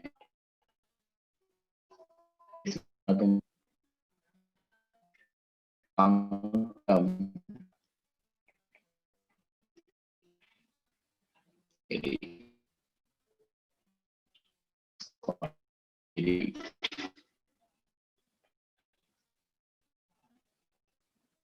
ठीक है। तो Planck's quantum theory of light, तो इसके अकॉर्डिंग अपने पास क्या है कि जैसे मैंने अभी बोला था कि प्लांक्स क्वांटम थ्योरी में अपन ये चीज डिस्कस कर रहे हैं कि किसी भी चीज को अगर गर्म चीज है तो एनर्जी रेडिएट करेगा, तो अपने को पता ही है। और अगर किसी चीज को गर्म किया जा रहा है तो एनर्जी एब्जॉर्ब करेगा। तो जब कोई भी चीज एनर्जी रेडिएट करता है, एमिट करता है या एनर्जी एब्जॉर्ब करता है, तो वहां पे किस तरीके से वो प्रोसेस हो रहा है उसके बारे में अपने को बात करनी है। तो इसने अपने पास क्या बोला कि इलेक्ट्रोमैग्नेटिक रेडिएशन एनर्जी एमिट करता है, उसी को रेडिएशन बोलते हैं अपन। तो इलेक्ट्रोमैग्नेटिक रेडिएशन मतलब इलेक्ट्रोमैग्नेटिक वेव की फॉर्म में एनर्जी एमिट हो रही है, तो ये इलेक्ट्रोमैग्नेटिक रेडिएशन का मतलब रहेगा। तो जहां पे एनर्जी एमिट की बात कर रहे हैं अपन, तो इलेक्ट्रोमैग्नेटिक वेव की फॉर्म में एनर्जी रिलीज हो रही है या एब्जॉर्ब हो रही है। तो इलेक्ट्रोमैग्नेटिक रेडिएशन एमिटेड और absorbed by any body are not continuous, but they are but they are discontinuous. देखो अपन ने वेव देखा था, तो वेव जैसे मैंने एनिमेशन भी दिखाया तो उसमें क्या हो रहा था कि वो कंटिन्यू एक स्पीड के साथ मूव कर रहा है, कि हमेशा एक स्पीड के साथ उनको मूव करता हुआ दिखाई देगा। तो वहां पे अपने एक तरीके से क्या हो रहा है कि हर पर्टिकुलर टाइम में क्या होना चाहिए, फिक्स अमाउंट में एनर्जी ट्रांसफर होनी चाहिए, ठीक है। तो स्टार्टिंग में अपने पास ऐसा माना जाता था कि जैसे अपने पास मान लो कि ये है, तो जो वेव है वो एक कंटिन्यूअस फॉर्म में एनर्जी लेके आ रही है, पर सेकंड जो एनर्जी आएगा वो फिक्स है हमेशा। तो पहले यही माना जाता है कि लाइट वेव है, तो लाइट को ऐसा अपन मानते थे कि कंटिन्यूअस फॉर्म में वो एनर्जी लेके आ रहा है। लेकिन बाद में प्लांक ने बोला कि ऐसा नहीं है कि लाइट हमेशा कंटिन्यूअस फॉर्म में ही आए, डिसकंटिन्यूअस फॉर्म में भी आ सकता है। तो इसने लाइट को एक तरीके से ऐसे बोला कि लाइट देखो होता क्या है, लाइट अपने पास इसमें काफी छोटी छोटी एनर्जीज होती है, मतलब ये लाइट जो है इस तरीके से छोटे छोटे एनर्जी की फॉर्म में ट्रेवल कर रहा है। छोटे छोटे एनर्जी का मतलब क्या हो गया कि जैसे अपने पास मान लो कि एक पानी का बाल्टी है, ठीक है, तो पानी का बाल्टी मान लो कि 10 लीटर वाटर है, तो 10 लीटर अपने पास वाटर है। अब मैंने क्या किया, जो ये अपने पास 10 लीटर वाटर है इसके मैंने 500 ml के पैकेट बना दिए, 500 ml के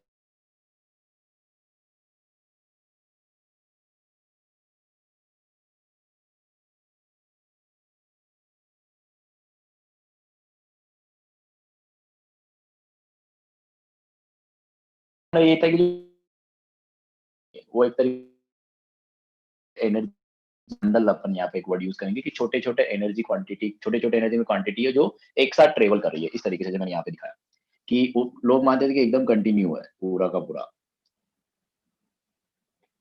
लेकिन वो छोटा छोटा एनर्जी रहेगा जो पूरा एक कांस्टेंट स्पीड से क्या कर रहा है, ट्रेवल कर रहा है, और टाइम के साथ वो क्या है, कंटिन्यू है। पहले अपन ऐसा मानते थे, वेव नेचर का मतलब तुम ऐसा समझ सकते हो। लेकिन जैसे इसने देखा तो इसने वही मेजर किया होगा कि एक तरीके से कंटिन्यूअस फॉर्म में एनर्जी एमिट नहीं हो रहा है, ना ही कंटिन्यूअस फॉर्म में एब्जॉर्ब हो रहा है। कंटिन्यूअस मतलब वही टाइम के साथ ही है, तो एक पर्टिकुलर टाइम में जो एनर्जी एब्जॉर्ब हो रहा होगा वो किसी, जैसे मैं बोल दूं कि पहला अपन ने मान लो कि इंटरवल फिक्स कर रखा है, तो एनर्जी किस तरीके से छोटे छोटे फॉर्म में, वो तो अपन इस एग्जांपल से देखें कि जैसे टोटल अमाउंट रहेगा एक वेव में जो एनर्जी का, वो इस तरीके से कुछ छोटे छोटे छोटे छोटे पैकेट्स की फॉर्म में होगा एनर्जी के। तो जैसे मान लो कि अपने पास टोटल एनर्जी ट्रांसफर हो रही कितना, 100 जूल, तो पूरा एक फिक्स नहीं रहेगा, मतलब पूरा, मतलब इसको वो ऐसे समझना पड़ेगा, मतलब ऐसे तो ऐसे एक्सप्लेन करेंगे, तो पूरा एक कंटिन्यू फॉर्म में नहीं रहेगा 100 जूल, वो मान लो कि 5 जूल के उसमें काफी सारे पैकेट्स है, तो टोटल कितने हो जाएंगे, 20 पैकेट्स हो जाएंगे। तो इस तरीके से अपने पास कुछ है। तो अगर वो कंटिन्यूसली ट्रेवल करता है टाइम के साथ, तो अपने को एक तरीके से वो कंटिन्यूस फॉर्म में ट्रेवल करेगा, तो अपने को ये लगेगा कि एक पर्टिकुलर टाइम इंटरवल में फिक्स अमाउंट में एनर्जी आ रही है, और तुम जब भी देखोगे उस टाइम इंटरवल में तुमको एक पर्टिकुलर अमाउंट में एनर्जी दिखेगा। लेकिन यहाँ पे प्लांक ने एब्जॉर्ब किया कि अपने पास जो एनर्जी एमिट हो रहा है या एनर्जी एब्जॉर्ब हो रहा है वो डिसकंटिन्यूअस है, टाइम के साथ हमेशा एक फिक्स अमाउंट में नहीं आ रही है। तो अगर एनर्जी वेव की फॉर्म में आता तो कंटिन्यूअसली आता है एक फिक्स अमाउंट में एनर्जी, अगर डिसकंटिन्यूअस फॉर्म में आ रहा है तो इसका मतलब वो कंटिन्यू तो नहीं है। तो इसने यही बोला कि जो लाइट होती है बेसिकली वो क्या होता है, एक पूरा एक नहीं है, उसमें काफी सारे छोटे छोटे बंडल्स प्रेजेंट है एनर्जी के, जो कि कंटिन्यूअसली भी ट्रेवल कर सकते हैं टाइम के साथ और डिसकंटिन्यूअसली भी ट्रेवल कर सकते हैं। तो इसका कहना यही था कि any body emit or absorb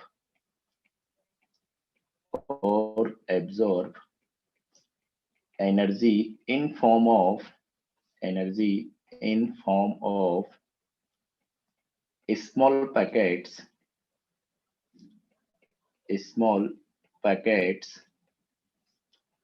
or bundles of energy are called quanta. तो जो ये स्मॉल छोटा वाला यूनिट है इसको अपन क्या बोलते हैं, क्वांटा बोलते हैं। तो स्मॉल पैकेट्स या फिर small bundles of energy are called quanta. तो जो भी एनर्जी है अपने पास वो एब्जॉर्ब और एमिट हो रहा हो, स्मॉल पैकेट्स की फॉर्म में एब्जॉर्ब और एमिट हो रहा है, और वो कंटिन्यूस नहीं हो, डिसकंटिन्यूस है। तो इसको भी अगर अपन एक जैसे वो ले आता वैसे अपन लेके अपने पास मान लो कि एक हॉट बॉडी है, इसके पास मान लो कि 100 जूल, जो अपन एग्जांपल ले रहे थे 100 जूल का टोटल एनर्जी है, ठीक है। या ऐसे मत करो, क्योंकि जो एक ही छोटा वाला जिसको अपन क्वांटा बोल रहे हैं इसका एनर्जी बहुत कम होता है, जूल में भी नहीं होता, उससे छोटा अपन एक यूनिट डिफाइन करेंगे इलेक्ट्रॉन वोल्ट। मतलब जो ये एक इसको अपन क्वांटा दे रहे हैं, जो छोटा वाला पैकेट है, तो जो क्वांटा होता है या जो इसी को अपन आगे जाके लाइट के केस में फोटोन बोलेंगे। तो जो ये क्वांटा होता है, एक क्वांटा का एनर्जी काफी छोटा होता है, 10⁻⁻19 20 इस ऑर्डर का होता है। तो जूल नहीं मान के एक नया यूनिट मैं यहाँ पे दे रहा हूँ, जिसको अपन आगे देखेंगे कि मान लो कि अपन इसको एनर्जी दिया और इसने 100 इलेक्ट्रॉन वोल्ट का एनर्जी एब्जॉर्ब कर लिया। इलेक्ट्रॉन वोल्ट एक तरीके से यूनिट की तरह कंसीडर करो कि एनर्जी का एक यूनिट है। तो ये अपने पास अगर हॉट बॉडी है और इसको अपने एनर्जी दे रखा कितना 100 इलेक्ट्रॉन वोल्ट, या ये मान के चलो कि अपन ने किसी कैलकुलेशन के थ्रू निकाला कि ये 100 इलेक्ट्रॉन वोल्ट एनर्जी एमिट करता है। तो ऐसा नहीं होगा कि ये 100 इलेक्ट्रॉन वोल्ट को एक ही बार में एमिट कर देगा या कंटिन्यू स्पीड के साथ एमिट करेगा। इसके कहने का मतलब है कि ये क्वांटा की फॉर्म में एमिट कर रहा है, मतलब एक एनर्जी का बंडल हमेशा निकालेगा ये। तो मान लो कि वो क्वांटा मान लो कि 2 इलेक्ट्रॉन वोल्ट का है, तो 2 इलेक्ट्रॉन वोल्ट का क्वांटा है, इसका मतलब ये हुआ कि ये जो 100 इलेक्ट्रॉन वोल्ट को एमिट करेगा ना ये बॉडी, तो 50 टाइम्स मतलब 50 बार में जाके वो पूरा एनर्जी को बाहर निकालेगा। तो जब भी एनर्जी निकाल रहा होगा हर बार क्या करेगा, 2 electron volt 2 electron volt 2 electron volt निकालेगा। तो जैसे अपने पास मान लो कि जो अपन पानी की बाल्टी वाला एग्जांपल ले रहे थे, तो अपन ने बोला कि अपने पास 20 पैकेट्स है, तो अगर अपन इस पानी को मान ला कि बाहर निकालना है या किसी में बांटना है, तो अपन हर बार जब भी पानी निकलेगा तो कितने पिक्स अमाउंट में निकलेगा, जो कि 500 ml के अपन ने 20 पैकेट्स निकाले थे। तो जब भी यहाँ से पानी अगर बाहर निकला तो किस फॉर्म में निकला, एक पैकेट निकल रहा है। तो एनर्जी भी सेम ऐसे ही कि काफी सारा एनर्जी है, जब भी वो बाहर निकलेगा तो एक फिक्स अमाउंट में निकलेगा, और छोटा सा जो अमाउंट रहेगा उसको अपन क्वांटा बोल रहे हैं। तो एक तरीके से अपन ने बोला कि टोटल इतना एनर्जी एमिट होने वाला है, और जो क्वांटा है उसका साइज कितना है एनर्जी वाइज 2 इलेक्ट्रॉन वोल्ट। तो 50 बार में जाके अपने पास एनर्जी एमिट होगी। तो नंबर ऑफ क्वांटा जो निकलेंगे वो कितने हो जाएंगे, 50 हो जाएंगे। पहली बात तो पहली बात तो यहाँ से समझ में आया कि एनर्जी जो होता है या जो लाइट जो होती है वो छोटे छोटे छोटे छोटे बंडल से बनी हुई होती है, एनर्जी के छोटे छोटे पैकेट से बनी हुई होती है, और छोटे छोटे पैकेट से क्या करते हैं, ट्रेवल करते रहते हैं, ठीक है। और जब अपन बात करें कि जो एनर्जी है एमिट हो रहा है किसी सब्सटेंस से या वो एनर्जी एब्जॉर्ब कर रहा है तो वो क्वांटा की फॉर्म में ही एमिट और एब्जॉर्ब कर रहा है, और वो जो एमिशन है या जो एब्जॉर्प्शन है वो कंटिन्यूअस नहीं है, डिसकंटिन्यूअस है टाइम के साथ अगर अपन बात करें तो, ठीक है। तो पहली बात अगर यहाँ पे बात करें तो जो एनर्जी एमिट हुआ 50 क्वांटा के साथ क्या हुआ, एमिट हुआ। और एक और चीज यहाँ पे लिख लो, क्योंकि अपन ज्यादातर फोटोन वर्ड यूज करते हैं, बार बार मेरे मुंह से वही निकल रहा है, मेरे को बोलने में थोड़ा दिक्कत हो रहा है कि इन केस ऑफ लाइट, जब हम लाइट की बात करेंगे तो quanta is known as photon, known as photon. तो फोटोन में बेसिकली क्या है, एनर्जी का एक छोटा सा अमाउंट है। तो जो लाइट है वो फोटॉन्स की फॉर्म में ट्रेवल करती है, तो कंटिन्यूस फॉर्म में भी कर सकती है और डिसकंटिन्यूस फॉर्म में भी कर सकती है, ठीक है। तो बेसिकली अगर तुमसे पूछे कि फोटोन क्या होता है या क्वांटा क्या होता है, तो इसको अपन क्या बोलेंगे, आगे जाके अपन एक ही वर्ड यूज करेंगे बार बार, फोटोन ही, पैकेट या फिर बंडल ऑफ एनर्जी। तो इसको अपन क्या बोल रहे हैं, फोटोन बोल रहे हैं, ठीक है। अब अगर अपन फोटोन के बारे में थोड़ा सा बात करें तो एक तरीके से फोटोन क्या एनर्जी है, स्मॉल अमाउंट का एनर्जी है, ठीक है। तो एनर्जी है तो उस एनर्जी के करस्पॉन्डिंग कुछ क्या रहेगा, फ्रीक्वेंसी भी रहेगा, और उस एनर्जी करस्पॉन्डिंग कुछ क्या रहेगा, तो वेवलेंथ भी रहेगा, क्योंकि अपन पास क्या है, एनर्जी को तो रिप्रेजेंट करना चाह रहे हैं अपन फ्रीक्वेंसी और इनसे। और लाइट एक इलेक्ट्रोमैग्नेटिक वेव है, तो अपन क्या बोल सकते हैं, क्योंकि अपन फोटोन की बात कर रहे हैं तो फोटोन तो लाइट में ही रहेगा, और लाइट ट्रेवल करता है किससे, सी से। तो अपन रिलेशन क्या लिख देंगे कि स्पीड ऑफ फोटोन, मतलब जिस स्पीड से फोटोन चलेगा वो सी के बराबर रहेगा, स्पीड ऑफ लाइट ही होगी एक तरीके से वो। तो अपन रिलेशन क्या लिखेंगे, फ्रीक्वेंसी ऑफ फोटोन और वेवलेंथ ऑफ फोटोन के बीच की frequency into wavelength equal to अपने पास क्या आ जाएगा, वही सी, क्योंकि फोटोन भी क्या होगा, इसी स्पीड से ट्रेवल करेगा। तो एक तरीके से लाइट जो है वो काफी सारे फोटोन से मिलकर बना हुआ है, तो जिस स्पीड से फोटोन चल रहा है उस मतलब जिस स्पीड से लाइट चल रहा है एक तरीके से उसी स्पीड से फोटोन भी ट्रेवल कर रहा है। तो ये रिलेशन हो गया अपने पास। पहली बात तो फोटोन की फ्रीक्वेंसी और फोटोन की वेवलेंथ पे वही रहेगा हर चीज, क्योंकि फोटो मतलब एक एनर्जी ही है। तो ये हो गया, ठीक है। और जो भी मैंने बताया था वो कि जो एनर्जी होती है वो डायरेक्टली प्रोपोर्शनल होता है किसके, फ्रीक्वेंसी के। तो वो अपन यहीं से लिखेंगे, देखो कि जो एक फोटोन होता है कि energy of photon, energy of photon कि एक फोटोन के अंदर जो एनर्जी होती है, energy of photon directly proportional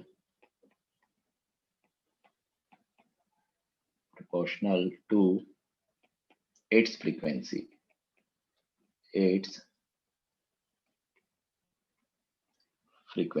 ठीक है। तो जो एनर्जी होती है फोटोन की क्या होती है, फ्रीक्वेंसी के डायरेक्टली प्रोपोर्शनल होती है। तो energy of photon is directly proportional to frequency. तो प्रोपोर्शनल साइन को हटाने के लिए कांस्टेंट आएगा, तो अपन वही लिखेंगे कि energy of photon equal to कुछ कांस्टेंट आएगा, उसको अपन प्लांक्स कांस्टेंट बोलते हैं क्योंकि ये प्लांक्स ने दिया था। तो ये अपने पास हो गया फ्रीक्वेंसी। अच्छा एक और चीज है, कभी कभी वो क्या बोलेगा, फ्रीक्वेंसी ऑफ लाइट या वेवलेंथ ऑफ लाइट। तो एक तरीके से तुम ऐसे मानो कि लाइट मतलब फोटोन से बना हुआ है, काफी सारे फोटोन उसमें प्रेजेंट है। तो जब भी वो बोले फ्रीक्वेंसी ऑफ लाइट या वेवलेंथ ऑफ लाइट, उसका सिंपल सा मतलब है फ्रीक्वेंसी ऑफ फोटोन या वेवलेंथ ऑफ फोटोन, ठीक है। तो ये अपने पास हो गया। और इसी को अपन वहां पर रिलेट कर चुके हैं अपन कि जो अपने पास फ्रीक्वेंसी होती है उसको अपन लिख सकते हैं C अपॉन लैम्डा।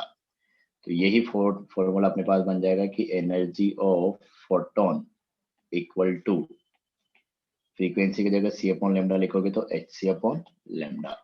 तो ये अपने पास क्या हो गए, फॉर्मूले हो गए फोटोन का एनर्जी निकालने का, इस तरीके से, ठीक है। तो ये तो अपने पास फोटोन हो गए। तो ये चीज भी लिख लो जो मैं भी बोल रहा था कि लाइट का फ्रीक्वेंसी बोले या फोटोन का फ्रीक्वेंसी बोले वो एक ही बात है, जिसको इस तरीके से भी दे देता है फ्रीक्वेंसी ऑफ म्यू क्या है, फ्रीक्वेंसी ऑफ लाइट या फोटोन या फिर रेडिएशन, ये भी बोल सकता है। रेडिएशन मतलब इलेक्ट्रोमैग्नेटिक वेव एमिट हो रहा है, दैट इज लाइट भी हो सकती है और कुछ भी हो सकता है, नॉर्मली ऐसे बोलेंगे अपन। लैम्डा अपन बात करें तो क्या होगा, वेवलेंथ ऑफ लाइट या फिर फोटोन बोल देता है, एक ही चीज है वो। और इसी तरीके से रेडिएशन, ये है, ठीक है। तो ये हो गया अपने पास। और अब अगर प्लांक्स कांस्टेंट की बात करें, H जो है ये प्लांक्स कांस्टेंट है,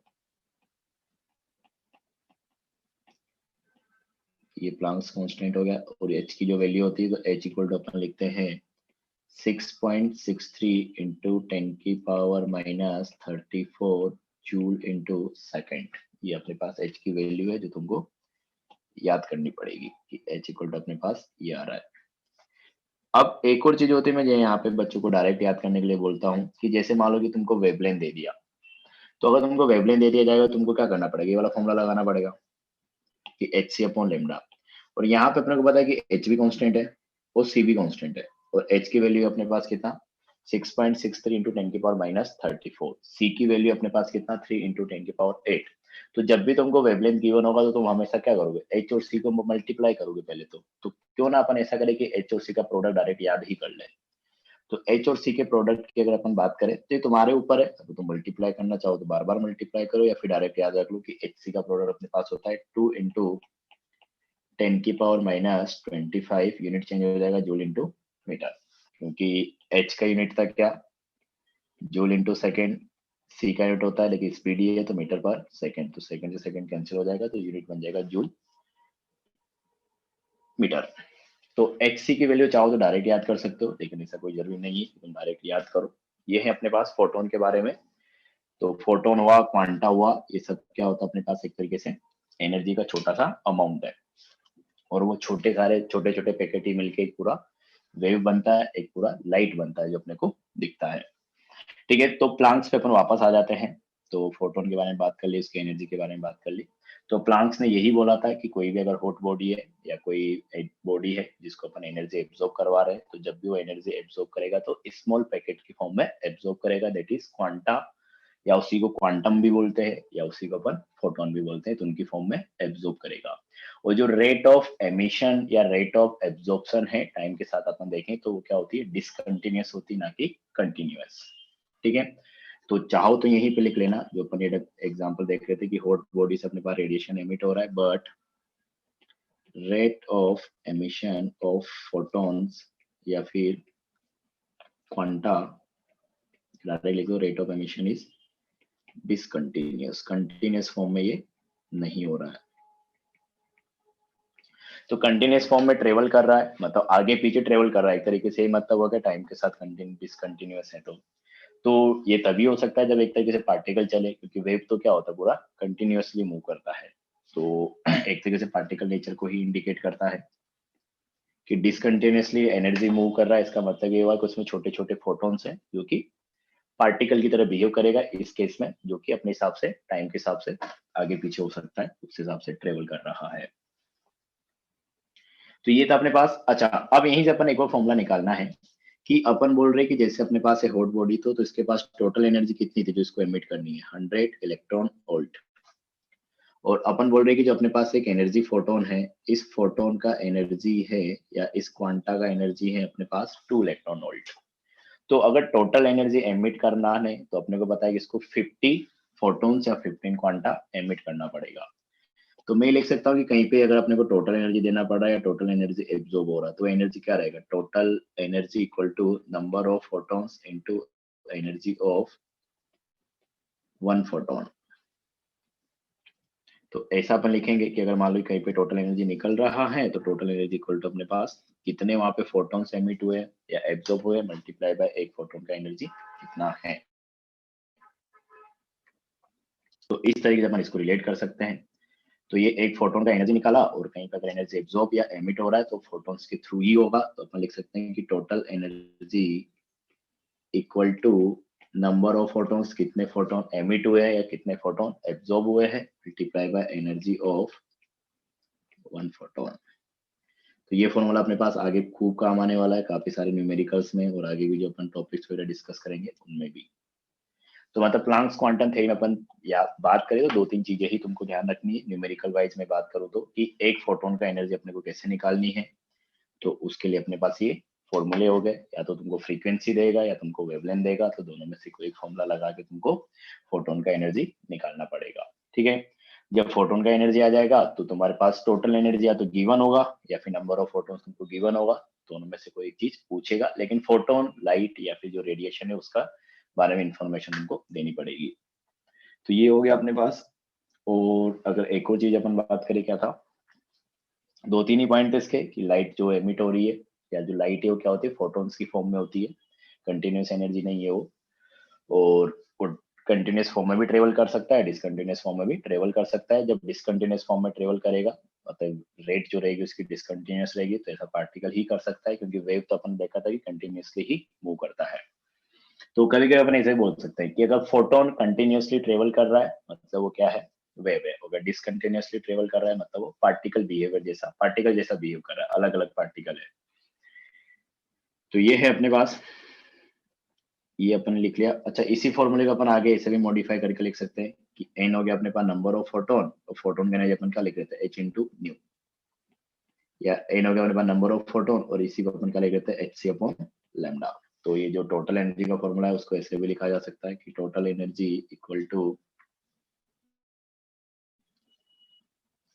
अपने पास आ जाएगा क्या, h इंटू न्यू या n into hc upon lambda. ये अपने पास हो गया अगला फॉर्मूला इस तरीके से कुछ। तो ये कुछ फॉर्मूलाज हैं जो तुमको ध्यान रखना पड़ेगा। बाकी इसमें क्वेश्चंस वगैरह आते हैं वो आसान आते हैं अगर तुमको ये चीजें पता है तो एक क्वेश्चन भी अपन कर लेते हैं कि जैसे अपने पास आ जाए कि calculate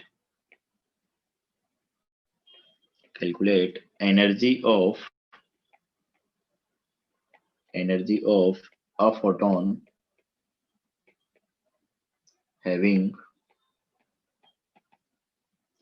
wavelength lambda equal to 4000 angstrom. तो आसान इसमें क्या फॉर्मूला लगाओगे बताओ, कितना आएगा कैलकुलेट करके निकालो।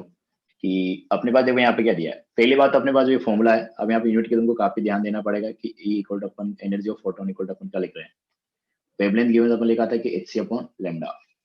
तो यहाँ पे जो अपने पास ये है इसको अपन लिखते हैं क्या, मीटर पर सेकेंड वेलोसिटी को, इसको अपन लिखते हैं जूल इंटू सेकेंड। तो एक तरीके से ऐसा यूनिट है, और ऐसा यूनिट जो अपने पास होती है लेंथ की वो मीटर में होती है। तो जब भी अपन क्या करेंगे, जूल इंटू सेकेंड और मीटर पर सेकेंड में ये रखेंगे, तो इस फॉर्मूले में अपने को लैम्डा हमेशा मीटर में लेना है। ये आइडिया तुमको यहाँ से भी लग जाएगा। वेलोसिटी में जो आ रहा है अपने पास क्या आ रहा है, वेलोसिटी अपने पास क्या होता है, चेंज इन डिस्टेंस, और डिस्टेंस हो गया या लेंथ हो गया, उसके लिए यूनिट अपन क्या लेंगे, मीटर लेंगे। तो इस तरीके से सोच के तुम रिलेट कर सकते हो चीजों को। तो यहाँ पे वेवलेंथ तुमको मीटर में लेना है, भले ये किस में दिया है, एंगस्ट्रॉम में दिया है। अब कोई मेरे को बताओ कि 1 एंगस्ट्रॉम इक्वल टू कितना मीटर होता है। 10 की पावर माइनस 10 10 की पावर माइनस 10 मीटर। तो 1 एंगस्ट्रॉम इक्वल टू आएगा 10 की पावर माइनस 10 मीटर। तो एनर्जी ऑफ फोटोन अपने को निकालना है। तो H की वैल्यू अगर तुमको ध्यान हो तो मैंने याद करने के लिए बोला था तुमको कि डायरेक्ट कर सकते हो 2 इंटू 10 की पावर माइनस 25। तो H इंटू सी अपने पास आता है 2 इंटू 10 की पावर माइनस 25। और लैम्डा जो है अपने पास 4000 एंगस्ट्रॉम है, तो 4000 इंटू 10 की पावर माइनस 10, तो ये कन्वर्ट हो जाएगा किसमें, मीटर में। तो इसको तुमको सोल्व करना है। तो यहाँ से अगर देखोगे तो ये आ रहेगा तुम्हारे पास कि ये हो जाएगा 10 की पावर 3, तो 10 की पावर माइनस 7, तो 25 प्लस 7 ये अपने पास आ जाएगा 5, तो 18, तो 0.5 बनेगा उसका 19 आएगा। तो तुम्हारे पास आएगा 5 इंटू 10 की पावर माइनस 19 जूल। तो देख सकते हो मैंने स्टार्टिंग में बोला था कि जो एक फोटोन होता है उसका एनर्जी जूल में काफी कम होगा। तो इसको अपन फोटोन की एनर्जी को जूल की स्केल पे नहीं मेजर करते, इसको इलेक्ट्रॉन वोल्ट की स्केल पे मेजर करते हैं। और अगर अपन इलेक्ट्रॉन वोल्ट और जूल में रिलेशन की बात करें तो 1 इलेक्ट्रॉन वोल्ट इक्वल टू अपने पास होता है 1.6 इंटू 10 की पावर माइनस 19 जूल। तो अगर अपने को क्या करना है, जूल को इलेक्ट्रॉन वोल्ट में कन्वर्ट करना है, तो अपन क्या करेंगे, डिवाइड कर देंगे इस नंबर से जो भी है। अच्छा ये क्या है अपने पास, एक तरीके से जो मैग्नीट्यूड वाइज देखें तो मैग्नीट्यूड वाइज तो क्या है, जो इलेक्ट्रॉन के ऊपर चार्ज होता है उसका जो मैग्नीट्यूड होता है वो यही तो होता है,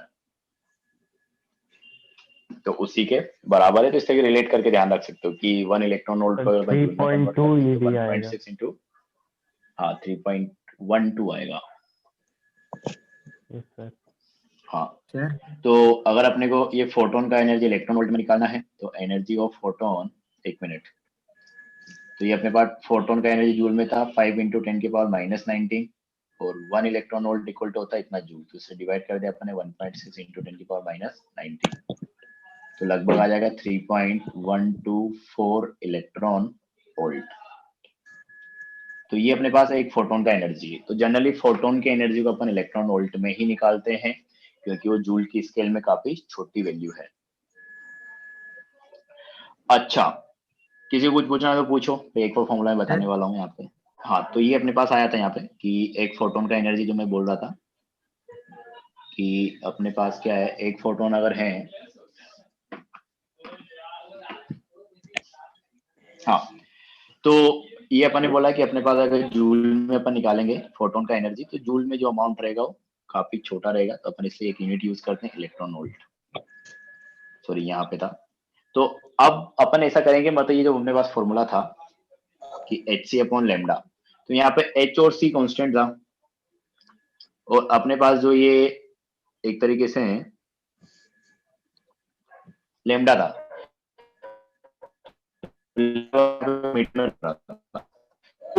केस में तुमको लैम्डा दिया जाएगा लाइट का, तो लैम्डा को भी अपन क्या करते हैं, मीटर में मेजर नहीं करते, क्योंकि अगर मीटर में उसको देखोगे तो वापस वही चीज अपन की मीटर में जो है 10 और माइनस समथिंग इस तरह तुमको लेना पड़ेगा। जैसे इसी को प्रॉब्लम रहे तो अपने पास रहेगा 4 इंटू 10 की पावर माइनस 7 मीटर। तो मीटर में जो लाइट की वेव होती है ना वो भी काफी छोटी वैल्यू रखती है। तो इसको भी अपन जब लाइट की वेवलेंथ लेते हैं तो उसको एंगस्ट्रॉम में लिखते हैं या नैनोमीटर यूनिट लिखते हैं। अपन क्यों ना इस तरह की इसी फॉर्मूले को मॉडिफाई करके अपन ऐसा कोई फॉर्मूला बना के लैम्डा रखूं एंगस्ट्रॉम में वोल्ट। तो अपन एक और फॉर्मूला यहाँ पे लिखेंगे, एक या दो लिखेंगे बल्कि, कि एनर्जी ऑफ फोटोन जो है ये अपने पास होता है 12,400 divided by lambda in angstrom. तो मतलब अपन ने क्या चीज, तो ये है अपने पास कि अपन ने यहाँ पे क्या किया, एच और सी जो कांस्टेंट था उनकी वैल्यू भी रख दी और साथ में यूनिट कन्वर्जन भी लगा दिया। तो जो अपने पास अगर तुमको फोटोन का एनर्जी निकालना है इलेक्ट्रॉन वोल्ट में और लैम्डा अगर तुमको गिवन है एंगस्ट्रॉम में, तुम तो डायरेक्ट ये वाला फॉर्मूला यूज कर सकते हो, जिसमें अपन ने एच और सी की वैल्यू करके और यूनिट कन्वर्जन अप्लाई करके सिंप्लीफाई करके हमने ये निकाल दिया है। और कभी कभी तुम लैम्डा का ज्यादातर एंगस्ट्रॉम में देता है, कभी कभी नैनोमीटर में भी देता है। तो अगर तुमको लैम्डा गिवन है इसमें नैनोमीटर में, तो एनर्जी फोटोन इक्वल टू अपने पास 1240 divided by lambda in unit, यहाँ से इसकी यूनिट आएगी वो क्या आएगी एनर्जी की, इलेक्ट्रॉन वोल्ट। इस तरीके से तो ये दो फॉर्मूले हैं। अगर तुमको लैम्डा नैनोमीटर में दिया है तो इसको लगा दो, और एंगस्ट्रॉम में दिया है तो इसको लगा दो।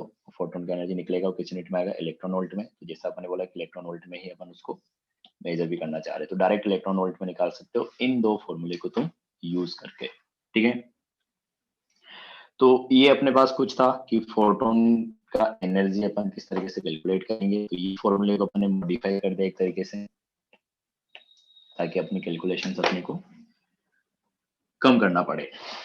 ठीक है,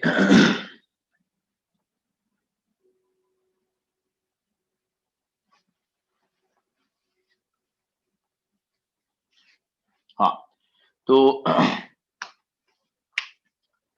ये हो गया अपने पास। एक और क्वेश्चन अपन ले लेते हैं इसी से रिलेटेड, से टाइम तो हो ही गया है, छोटा सा ही क्वेश्चन लेते हैं। उसमें भी जो दूसरा वाला फॉर्मूला अपन ने देखा था, या 1 इलेक्ट्रॉन वोल्ट का डेफिनेशन अपन देख लेते हैं, क्वेश्चन बाद में कर लेंगे। तो 1 इलेक्ट्रॉन वोल्ट का डेफिनेशन तुम लिख लो, 1 इलेक्ट्रॉन वोल्ट। अच्छा, यहाँ पे इससे पहले एक और चीज अपने को देखना पड़ेगा कि अगर अपने पास मान लो कि Q कोई चार्ज है, Q उसका क्या हो जाएगा, मतलब +2e -2e जो भी है उस तरीके से। तो कोई चार्ज अपने पास Q, और अगर इस चार्ज को मैं क्या करता हूँ V पोटेंशियल देता हूँ, या मेरे पास मान लो कि ऐसा अरेंजमेंट है एनोड के तौर मतलब बैटरी लगा दी अपन ने किसी V वोल्ट की, तो अपने पास ये हो गया कि ये अपन ने एक बैटरी से कनेक्ट कर रखा है।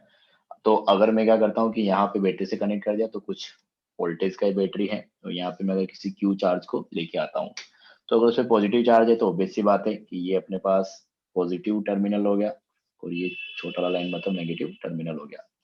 तो अगर मैं इसके बीच में अगर पॉजिटिव चार्ज को लेके आता हूँ तो एक तरीके से नेगेटिव की तरफ भागेगा, अगर इस पे नेगेटिव चार्ज होता है तो पॉजिटिव की तरफ भागेगा। तो मतलब मैं ये बोलना चाह रहा हूँ कि अगर मैं क्या करता हूँ, कोई Q चार्ज है उसको अपन किसी V वोल्टेज के फील्ड में अगर रखते हैं तो उसके पास क्या होगा, कुछ एनर्जी आएगा, काइनेटिक एनर्जी। और उस एनर्जी को अपन इस फॉर्मूले से कैलकुलेट करते हैं कि energy equal to Q into उसका वोल्टेज जो भी है जिस फील्ड में वो प्रेजेंट है वहां पे। तो किसी भी चार्ज को अगर अपन क्या करते हैं एक्सेलरेशन देते हैं वोल्टेज के थ्रू, तो उसकी वजह से जो एनर्जी आएगी वो एनर्जी अपन इस फॉर्मूले से कैलकुलेट करते हैं कि E इक्वल टू अपने पास क्या होगा, Q इंटू V। ठीक है, तो अभी अपन 1 इलेक्ट्रॉन वोल्ट को ऐसे डिफाइन करेंगे कि अपने पास मान लो कि एक इलेक्ट्रॉन है और उसको अगर मैं 1 वोल्ट के पोटेंशियल से क्या करा दूं, एक्सेलरेट करा दूं, तो उसकी जो एनर्जी आएगी उसको अपन क्या बोलेंगे, 1 इलेक्ट्रॉन वोल्ट। तो अपने पास क्या था फॉर्मूला कि काइनेटिक एनर्जी या energy equal to total energy, तो एनर्जी इक्वल टू, वैसे काइनेटिक एनर्जी अपन बोलेंगे क्योंकि वो एक्सेलरेट करने लगेगा या उसके बाद वेलोसिटी आ जाएगी। काइनेटिक एनर्जी इक्वल टू अपन बोल रहे हैं कि एक इलेक्ट्रॉन को 1 वोल्ट के पोटेंशियल से एक्सेलरेट कराना है। तो इलेक्ट्रॉन अपने पास हो गया चार्ज E, और चार्ज अपने पास क्या है 1 वोल्ट। तो इसको अगर Q इंटू V से निकाल दे तो अपने पास क्या हो जाएगा 1 इलेक्ट्रॉन वोल्ट। तो ये अपने पास इस तरीके से डिफाइन करते हैं इसको कि energy gained by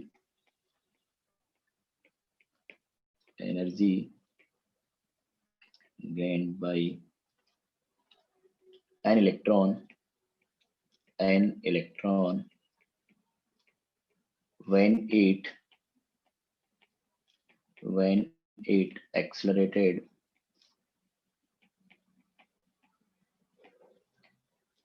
from rest through a potential difference of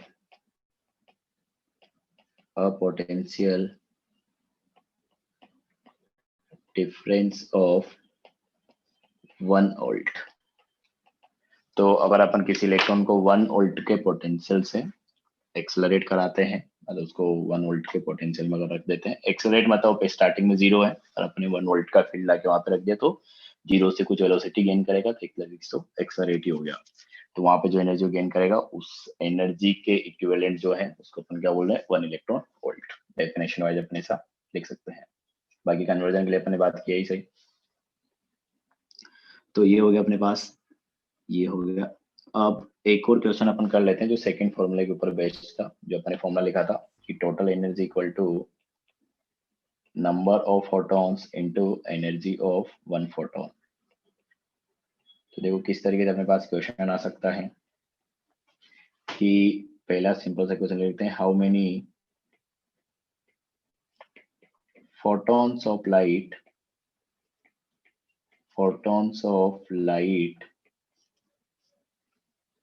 having a wavelength of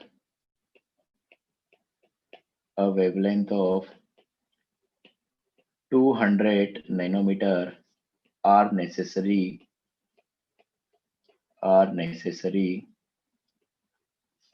to provide 10 kilojoule of energy. कि अपने को टोटल क्या चाहिए, 10 किलोजूल का एनर्जी चाहिए। तो टोटल एनर्जी तो अपने पास हो गया ये, और जो फोटोन आएंगे वो कितने वेवलेंथ के हैं, इतने वेवलेंथ के। तो ऐसे कितने फोटोन अपने को चाहिए होंगे। तो एक तरीके से होगा कि टोटल एनर्जी अपने को पता है, फोटोन का वेवलेंथ पता है, तो अपन फोटोन का एनर्जी निकाल देंगे और नंबर ऑफ फोटोन्स अपन निकाल लेंगे। अब एक चीज तुमको वही यूनिट का ध्यान रखना पड़ेगा यहाँ पे कि जो टोटल एनर्जी अपने को गिवन है वो जूल में गिवन है, मतलब किलो जूल में गिवन है, और लैम्डा अपने को नैनोमीटर में गिवन है। या फोटोन का एनर्जी की अपन पहले बात करते हैं तो उसको अपन इलेक्ट्रॉन वोल्ट में निकालेंगे। Generally upon most of the case में यही फॉर्मूला यूज करते हैं जो अपन लास्ट में लिखा था कि एनर्जी ऑफ फोटोन, क्योंकि यहाँ से कैलकुलेशन थोड़ी आसान हो जाती है। तो कोशिश क्या करो कि इन्हीं दोनों में से कोई एक फॉर्मूला तुम यूज करो, उस वाले फॉर्मूले के थ्रू जाओगे तो कैलकुलेशन में थोड़ा ज्यादा टाइम लगेगा इस वाले फॉर्मूले के थ्रू। गलत नहीं है, वहां से जाओगे तो डायरेक्ट एनर्जी जूल में आएगी, और यहाँ पे तो चाहिए भी जूल में, लेकिन इस फॉर्मूले के थ्रू जाओगे तो कैलकुलेशन ज्यादा आसान रहेगी। तो जब भी फोटोन का एनर्जी निकालना हो और लेमडा अगर तुमको गिवन है एंगस्ट्रॉम या नैनोमीटर में से किसी एक चीज में, तो इन्हीं दोनों फॉर्मूले से जाया करो। इलेक्ट्रॉन वोल्ट में निकाल लो पहले और इलेक्ट्रॉन वोल्ट को फिर जूल में कन्वर्ट कर दो, तो उसमें ज्यादा दिक्कत नहीं होगी। तो मेरे को पता है कि टोटल एनर्जी मेरे को गिवन है, कितना चाहिए इस फॉर्मूले इसमें पता चल ही रहा है कि टोटल एनर्जी अपने को ये 10 किलो जूल, मतलब 10 इंटू 10 की पावर 3 जूल। फोटोन का एनर्जी अगर अपन देखें तो फोटोन का एनर्जी अपने को निकालना है, लेमडा अपने को नैनोमीटर में गिवन है। तो फॉर्मूला था अपने पास 1240 divided by lambda in nanometer, that is 200। तो ये अपने पास निकालोगे यहाँ से तो कुछ आ जाएगा, कितना आएगा ये 6.2 इलेक्ट्रॉन वोल्ट। ठीक है, अब अपने को पता है कि अपने पास फॉर्मूला होता है क्या कि energy of total energy equal to number of photons into energy of 1 photon. तो अब अपने को पता है कि टोटल एनर्जी जो है ये तो अपने पास जूल में है, फोटोन का एनर्जी अपन इलेक्ट्रॉन वोल्ट में निकाला है, तो इसको भी क्या करना पड़ेगा, जूल में कन्वर्ट करना पड़ेगा। तो यहाँ पे यूनिट्स वगैरह की ध्यान रखा करो। ये अपने पास हो जाएगा 6.2 इंटू 1.6 इंटू 10 की पावर माइनस 19 जूल, क्योंकि 1 इलेक्ट्रॉन वोल्ट इक्वल होता है 1.6 इंटू 10 की पावर माइनस 19 जूल। तो अपने पास क्या आ गया, number of photon equal to total energy divided by energy of 1 photon. तो अपने पास आ जाएगा 6, टोटल एनर्जी था कितना 10 की पावर 4 हो गया एक तरीके से कि 10 इंटू 10 की power 3 total energy divided by energy of 1 photon 6.2 into 1.6 into 10 की पावर माइनस 19। तो यहाँ से अगर सोल्व करोगे तो कितना आएगा, ये लगभग हमारे पास आ जाएगा 10 की पावर 22 फोटॉन्स। तो इतने फोटॉन्स अपने पास आएंगे तब अपने पास टोटल एनर्जी 10 किलो जूल का हो पाएगा।